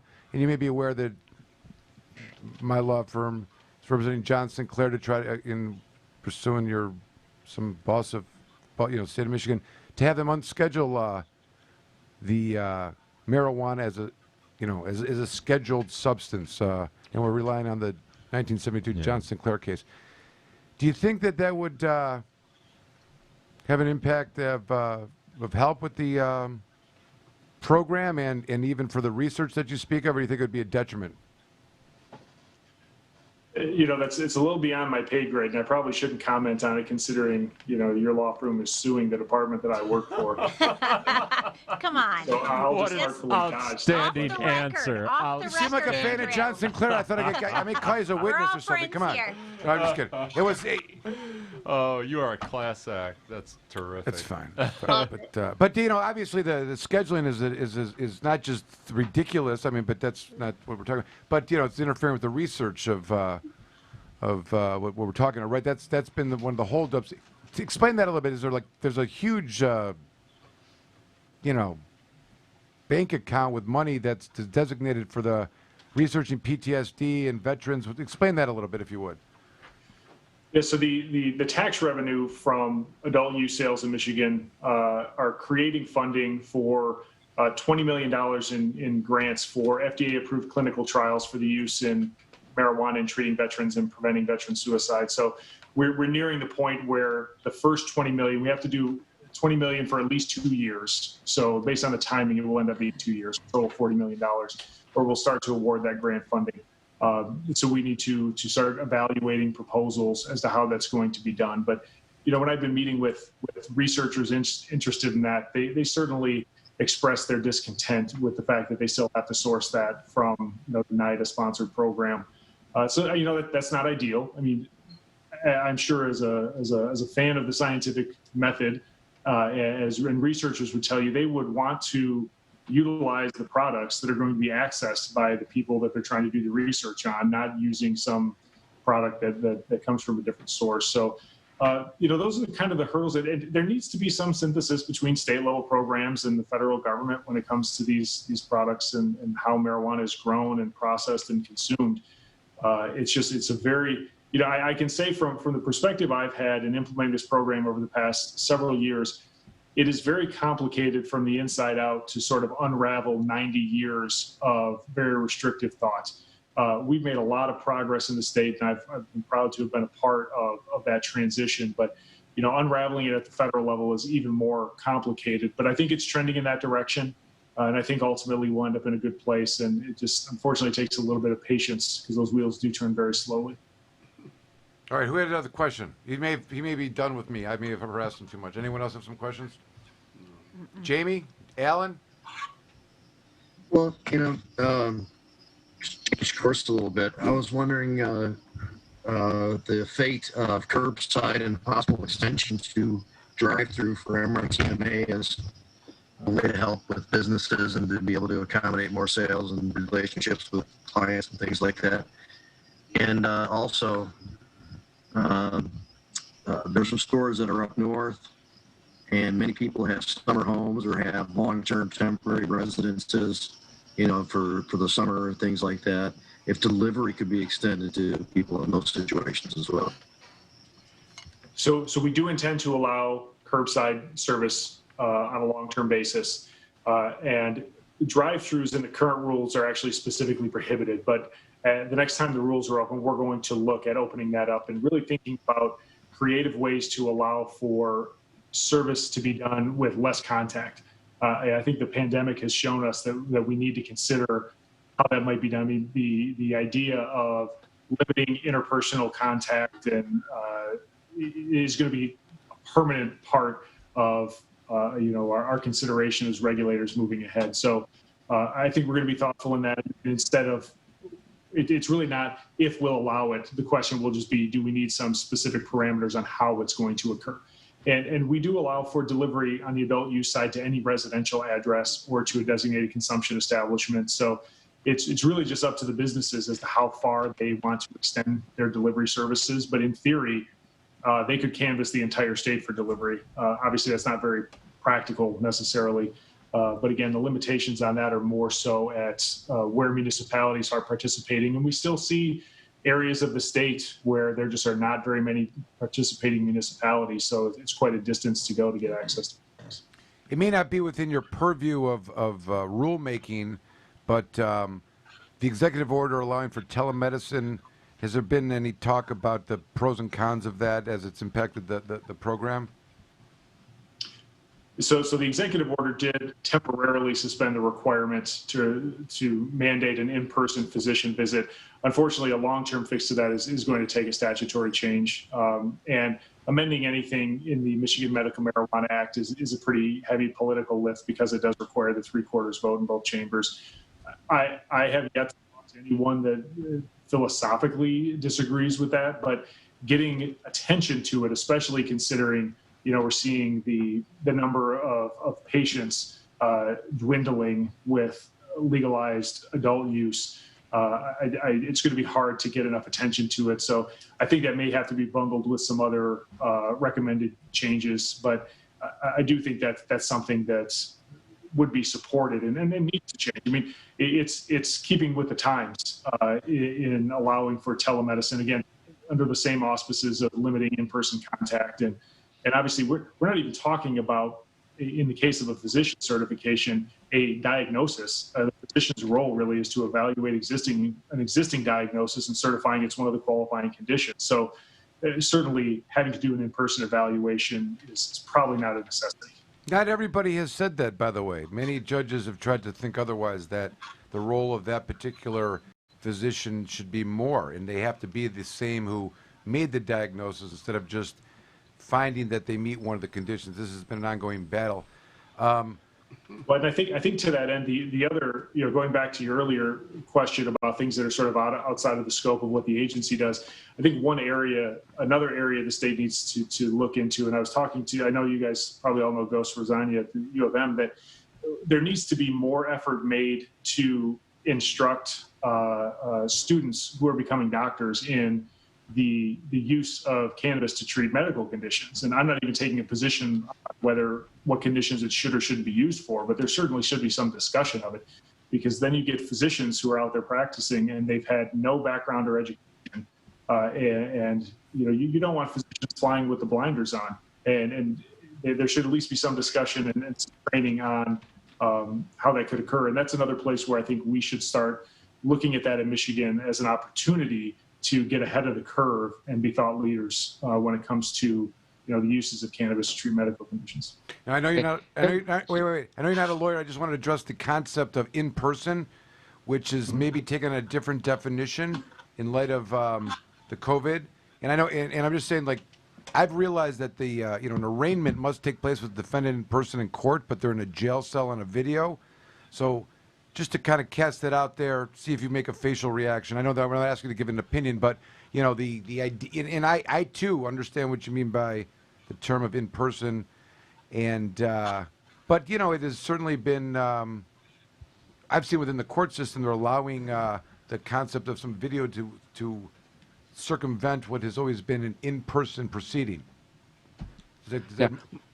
Yeah, I think ultimately my opinion on that would be somewhat immaterial. It's not really a regulatory condition, so I could tell you what I thought about it and offer some interpretive guidance, but ultimately if a judge thinks differently, then my opinion is not going to weigh very heavily. Well, I loved your answer and the doctor thing, but anyways, go ahead, Alan, ask your question. Okay. Director, you mentioned that since the passage of the Adult Use Act in 2018, that the number of caregivers and patients has decreased. Can you give us a rough idea on, has it been like a 5% decrease in the number of registered patients and caregivers with the MRA, or about how much it has gone down in the last 2 years? It's gone down almost 20% now. We were up to 297,000. Now we're down to, I think, 245. But I even was quoted in a recent article that I don't think that changes the number of citizens of the state who are using marijuana for medicinal purposes. It just changes the number of people who are doing so with a registry card. And many who would just as soon purchase products through the adult use market. So I still think it's important that we consider medicinal use for patients and not necessarily just consider the fact that they may or may not have a registry card as that qualifying factor. But it declined more quickly than we thought it would. It was certainly understood that it was likely to decline, with the passage of the adult use ballot initiative, particularly as facilities started to come online under that act. But it dropped pretty precipitously, but it seems to be balancing out. We've seen an uptick in the number of applications over the last couple of months.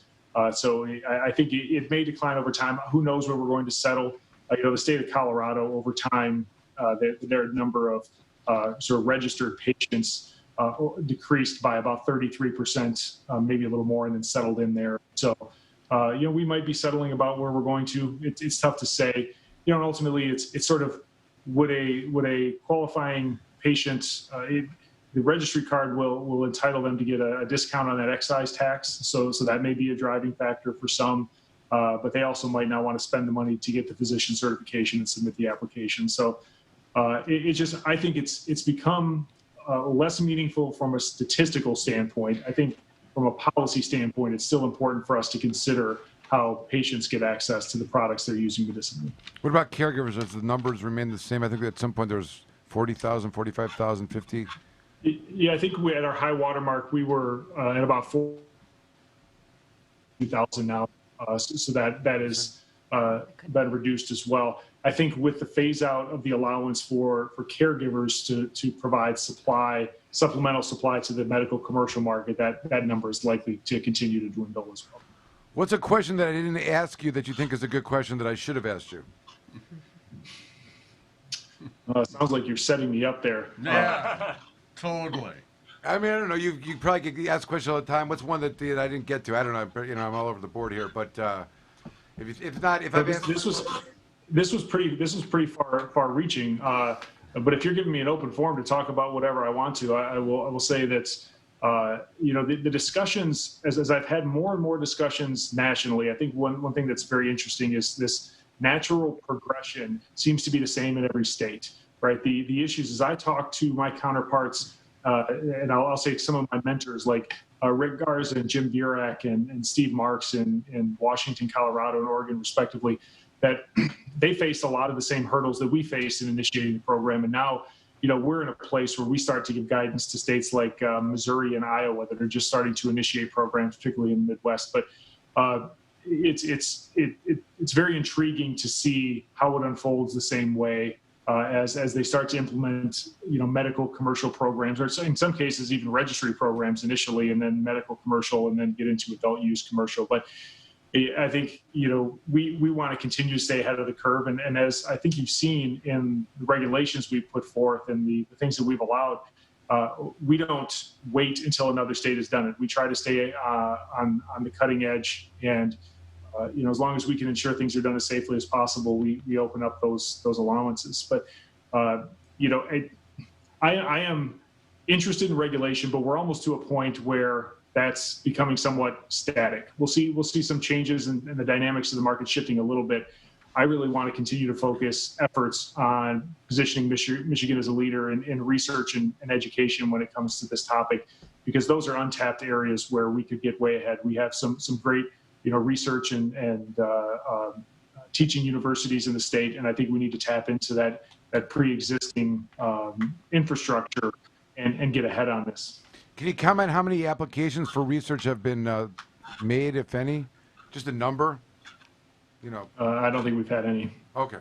So if someone that wants to get in and get a grant for the $20 million that at some point. On that side. Yeah. No, we haven't published the pathway for that yet. So we have to have the $20 million in the bank before we can even start that process. So we have not yet even pushed forward a plan as to how someone might apply for that. I've had a number of people who are very interested.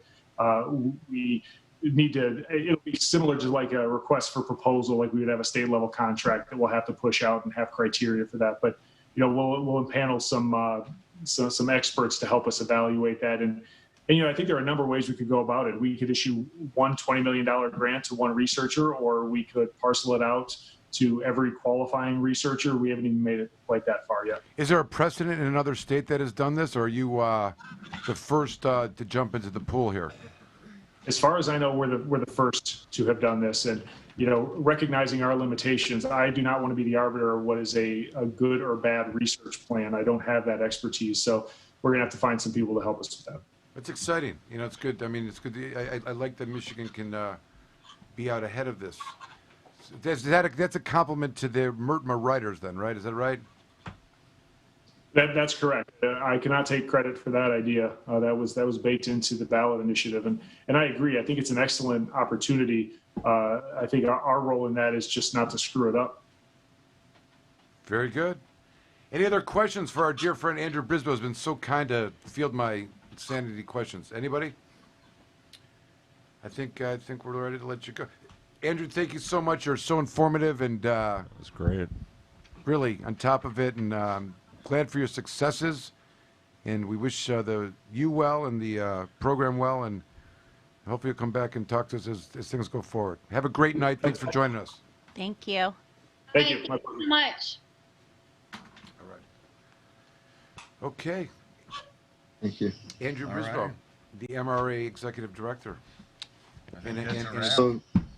So did I hear correctly that the drive-through is coming and it's okay for us to deliver to people who are in their summer residences? Yeah, man. Yes, Party's sir. on. That's what The drive-through Party is on. specifically precluded, but when the rules come up for review again, he said that's something that they're going to look at because of the. I know it is specifically prohibited in the MMFLA, but it's not prohibited at all in the MRTMA, but it's in their state rules. Right.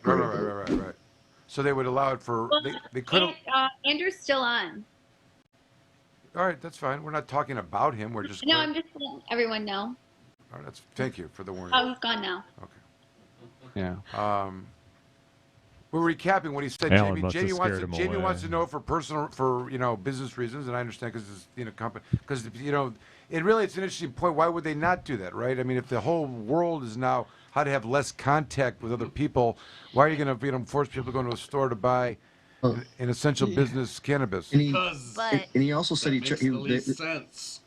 they were charged with trying to make things more functional and do better business and create more profit and have more reach with clientele and stuff. And then those things help with that too.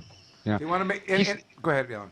I was going to say the drive-through he specifically said was a temporary change with the emergency rules, and that's going to take a little more work to get that as a permanent. He'd like to see that go through, but right now, I think once these emergency rules are done, I think the drive-throughs are going to be done with temporarily. Here you go, Alan. The curbside is still going to continue. The MMFLA specifically prohibits it. Recreational does not. The executive order allows for both. So if the executive order ends, and then the administrative rules, which are permanent, published for both MMFL and recreational, Sounds like a lot of ladies. that prohibit it for recreational. Okay? Now, he says that when they have an opportunity, they're going to revisit the recreational administrative rules to allow that. He was open to that. And obviously, it's something that would help it's just a mess. push the less contact and freer flow of the economy. Right, Jamie? Is that what your take? Why don't we just use common sense, for God's The sakes? drive-through? For all of it. What do you... Common sense. Have you been to Lansing? You ever seen how we got sausages layers are made? upon layers, and if you don't got this, then you got that, and then if you got that, then you don't got this, and then if you got this, and then maybe Never understood why it was you'll get prohibited. a drive-through. Never understood why it's prohibited in the MMFLA anyway. There's no common sense in the MMFLA. Side of the building, so. That is true. That's consistent. I don't understand why I can go through the Walgreens drive-through, get a controlled substance prescription medication, yet I can't hand them my driver's license and get some Sudafed that's behind the counter. I have to go out of my car and inside for that one. Give them your driver's license, sign a form, and all that. But why can't I do that for my car? They're letting me get a prescription medication from my car through the drive-thru. Why can't I get meth. the goddamn Sudafed? Because meth is a Why real can't problem. I get Meth's a my hell of a drug. boxes? Why can't I get my boxes that I need, Jim? They probably don't even have Sudafed in Ross Common. Alan, right? They probably like eliminated Oh, it. it's gone there. Yeah, they've gotten rid of it. Is Alan laughing? There's no boxes up in Roscommon. It's better that way. No They boxes. ran out. Yeah, They ran out in January. They had a bad cold. A lot of bad colds up in Sounds that like part. an area. I think every box of Sudafed that's delivered to that area has already been paid, or already been spoken for. It's on Already reserve. counted for. Those trucks, those Sudafed trucks get hijacked.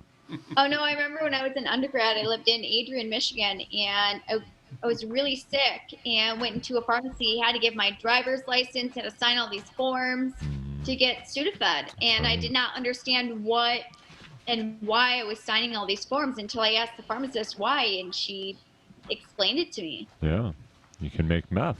And we got to this Bad, discussion bad. over drive-thrus and not having much contact through for But cannabis is not meth. shopping service. We know this. It is There have been not. studies. It is not meth. So Sudafed is it not shouldn't be meth. treated like meth. Yeah, nor should Sudafed, I guess. But cannabis isn't Sudafed either. Not even close. No.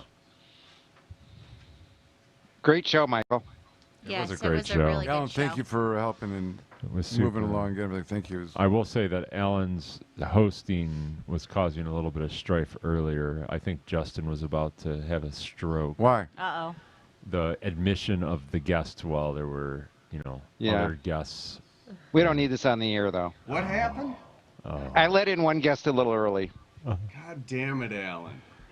I think Justin's all right. I haven't seen him in a while. Is Alan admitting a Zoom mistake, or is it someone else's fault? I was a little quick on the switch. Quick on the nobody- draw. Nobody likes that, Alan. Quick on No the one draw. It was likes a that. premature admission. No one Little likes premature. That's, you need to work on that. Alan. Work on Oh, that. that's Alan, disgusting, Alan.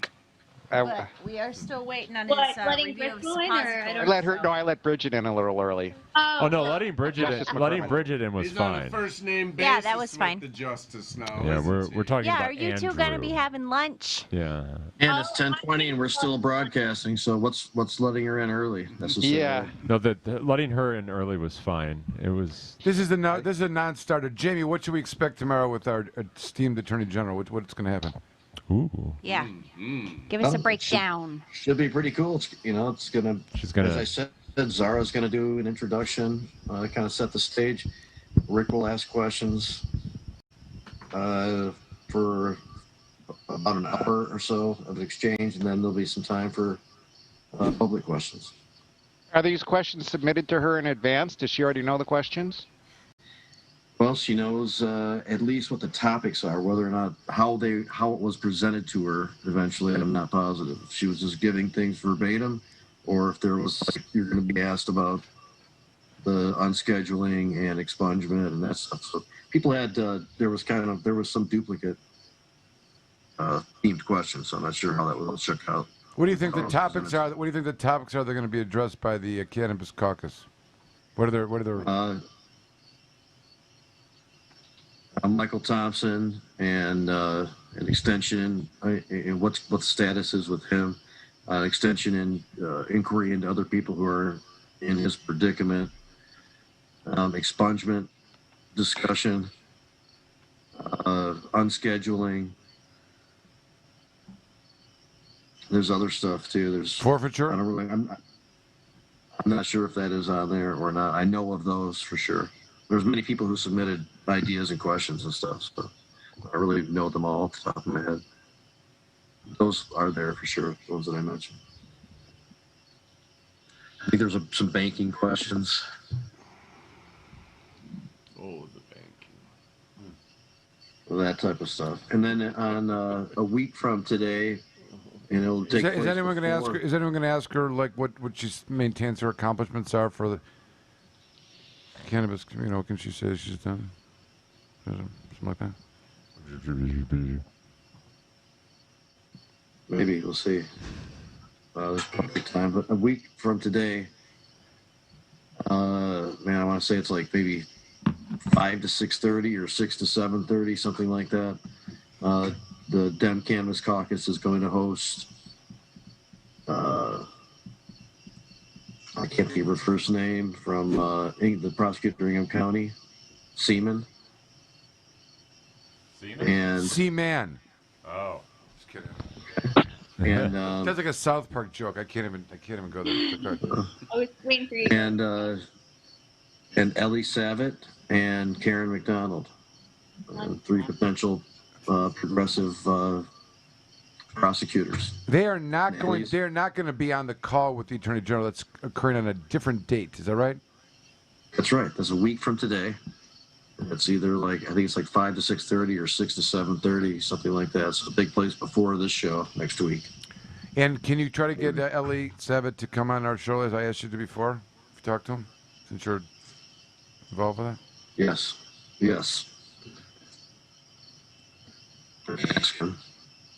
Did you know you have to get HBO to watch South Park now? What?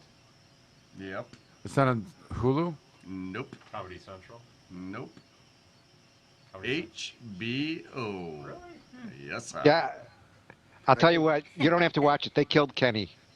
No, Kenny McCormack? You No. bastards. You bastards. We, my son and I were going to start watching it from the beginning. Oh, my God, it's the best. And it wasn't on Hulu, it wasn't on it. Maybe we've come to find out you got to have HBO to watch South Park now. HBO Max or what, Steve? Oh, God, we have to end the show. Mark, how did Mark find his way in? Mr. Mark Cervez. Mark, I recommend that you take the 5th right now immediately. Just kidding. Yeah, I plead the 5th. But I can share Where's my your HBO face? account if you want. You have no. Why don't you show your face? Yeah, Are you going to add Non-video comment? participant. Are you going to add comment on the HBO South Park topic, or what are you contributing to? You're reading to nothing, Michael, as usual.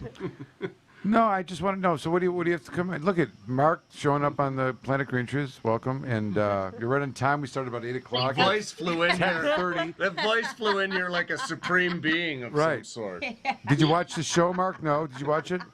He did. Okay. Yeah, I watched it. Yeah. But yeah, not much going on right now, I guess, right? You play golf today? Nobody needs to know that. Mike, I golf every day. He played 36 today. On your dime. No, 54, Mike. 54, Steve. Okay. 54. You played 54 36. today? Wow. Look at Michael. Michael's just instantly rolling his eyes. He's just jealous. So All jealous. right. So that's a lot. At least hopefully, are you hanging out with Brownie and Pepper? And Aria? Yes, and Aria. Yeah, none of my dogs are around me. They're all downstairs right now. I'm upstairs. Well, are you with Vivian right now? Wow, this just got really personal. I don't know what's Yeah, going it on. did. What else you want to talk about, Mark? Well, Mark, Going what to the are you doctor wearing? anytime Are you in your soon? bedroom? What are you wearing?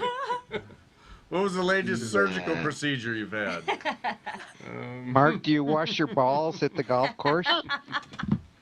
They have ball washers there.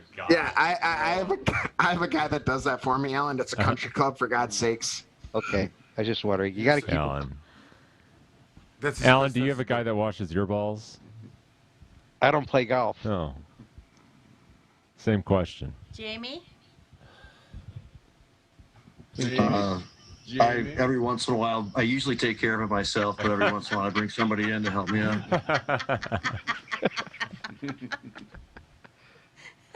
Oh my God. Wow. I think it's time we wrap it up. Sure? That was enlightening. Yeah. With We've all gone that down talk, pretty I fast. think it's a Yeah, wrap. it fell apart fast. Okay. All right, very good. It was a great show. Thanks for It was listening, really everybody. super. Planet Green Trees. We'll see you next week. Oh, I No, thought won't. we ended it a while ago. No. The Planet Green Trees Show. Join the Michigan Medical Marijuana Association today. MichiganMedicalMarijuana.org. The MMMA is focused on the well-being and safety of medical marijuana patients. The MMMA site provides the most comprehensive and up-to-date news on legal issues, politics, research, cultivation, as well as the various strange products and methods of cannabis use. Come join the discussion with the most knowledgeable and passionate advocates in Michigan today. MichiganMedicalMarijuana.org.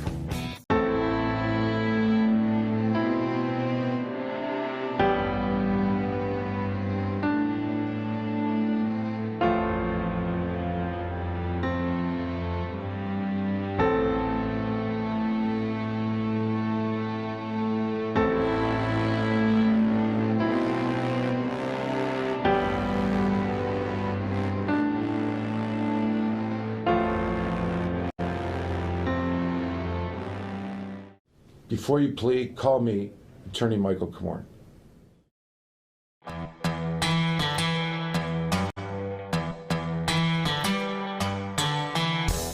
An important and historical farm crop in American agriculture is returned after having been classified as a controlled substance and illegal.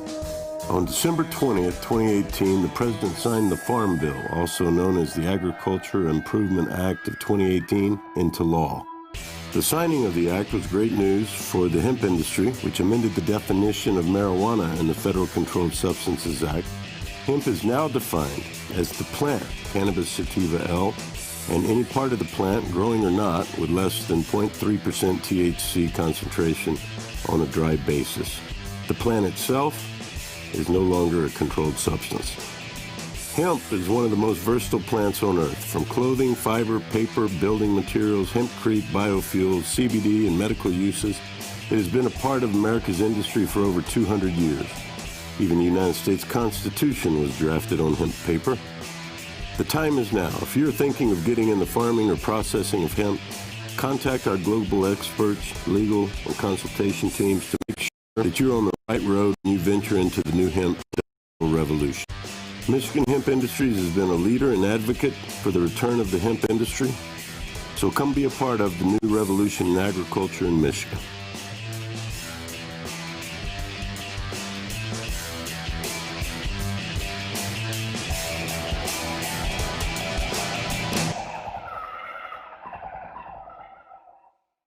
It's time for Planet Green.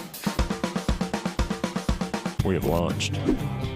We've completely launched. We've started the show, and it is Planet Green Trees. We're about to embark 2 hours of medical marijuana and marijuana reform in Michigan, and nationally, and internationally, and even in Spaceland.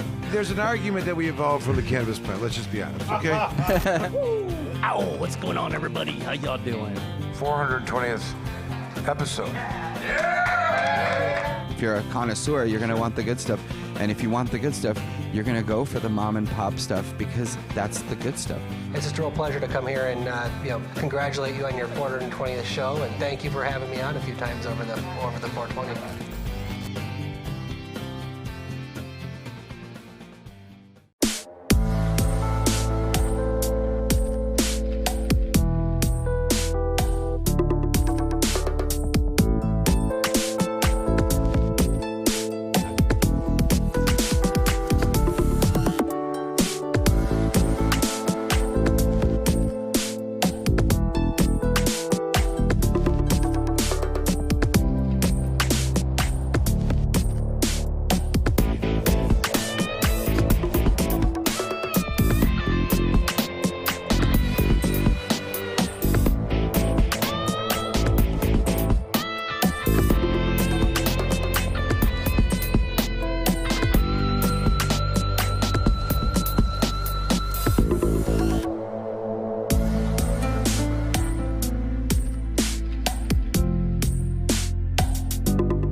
Dr. Bud Green here. Welcome to our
Camoran Law. Michael Camoran is one of the top attorneys in Michigan that has experience and dedication in criminal defense law. Camoran Law can take your case from arrest all the way from trial, appeals, and even to the Supreme Court. The team at Camoran Law has the compassion and the experience you can look to for help in your time of need. Camoran Law has over 25 years experience in criminal defense. We have accomplished numerous legislative changes through community involvement and lobbying. Our award-winning law firm has a reputation like no other for keeping overreaching government accountable and in check. We have built Camoran Law for people who need lawyers to stand up to the system, fight back and win. Once we become your lawyer, you become a part of our family. Don't settle for less, just ask our clients. Camoran Law, the best damn criminal defense lawyers, period.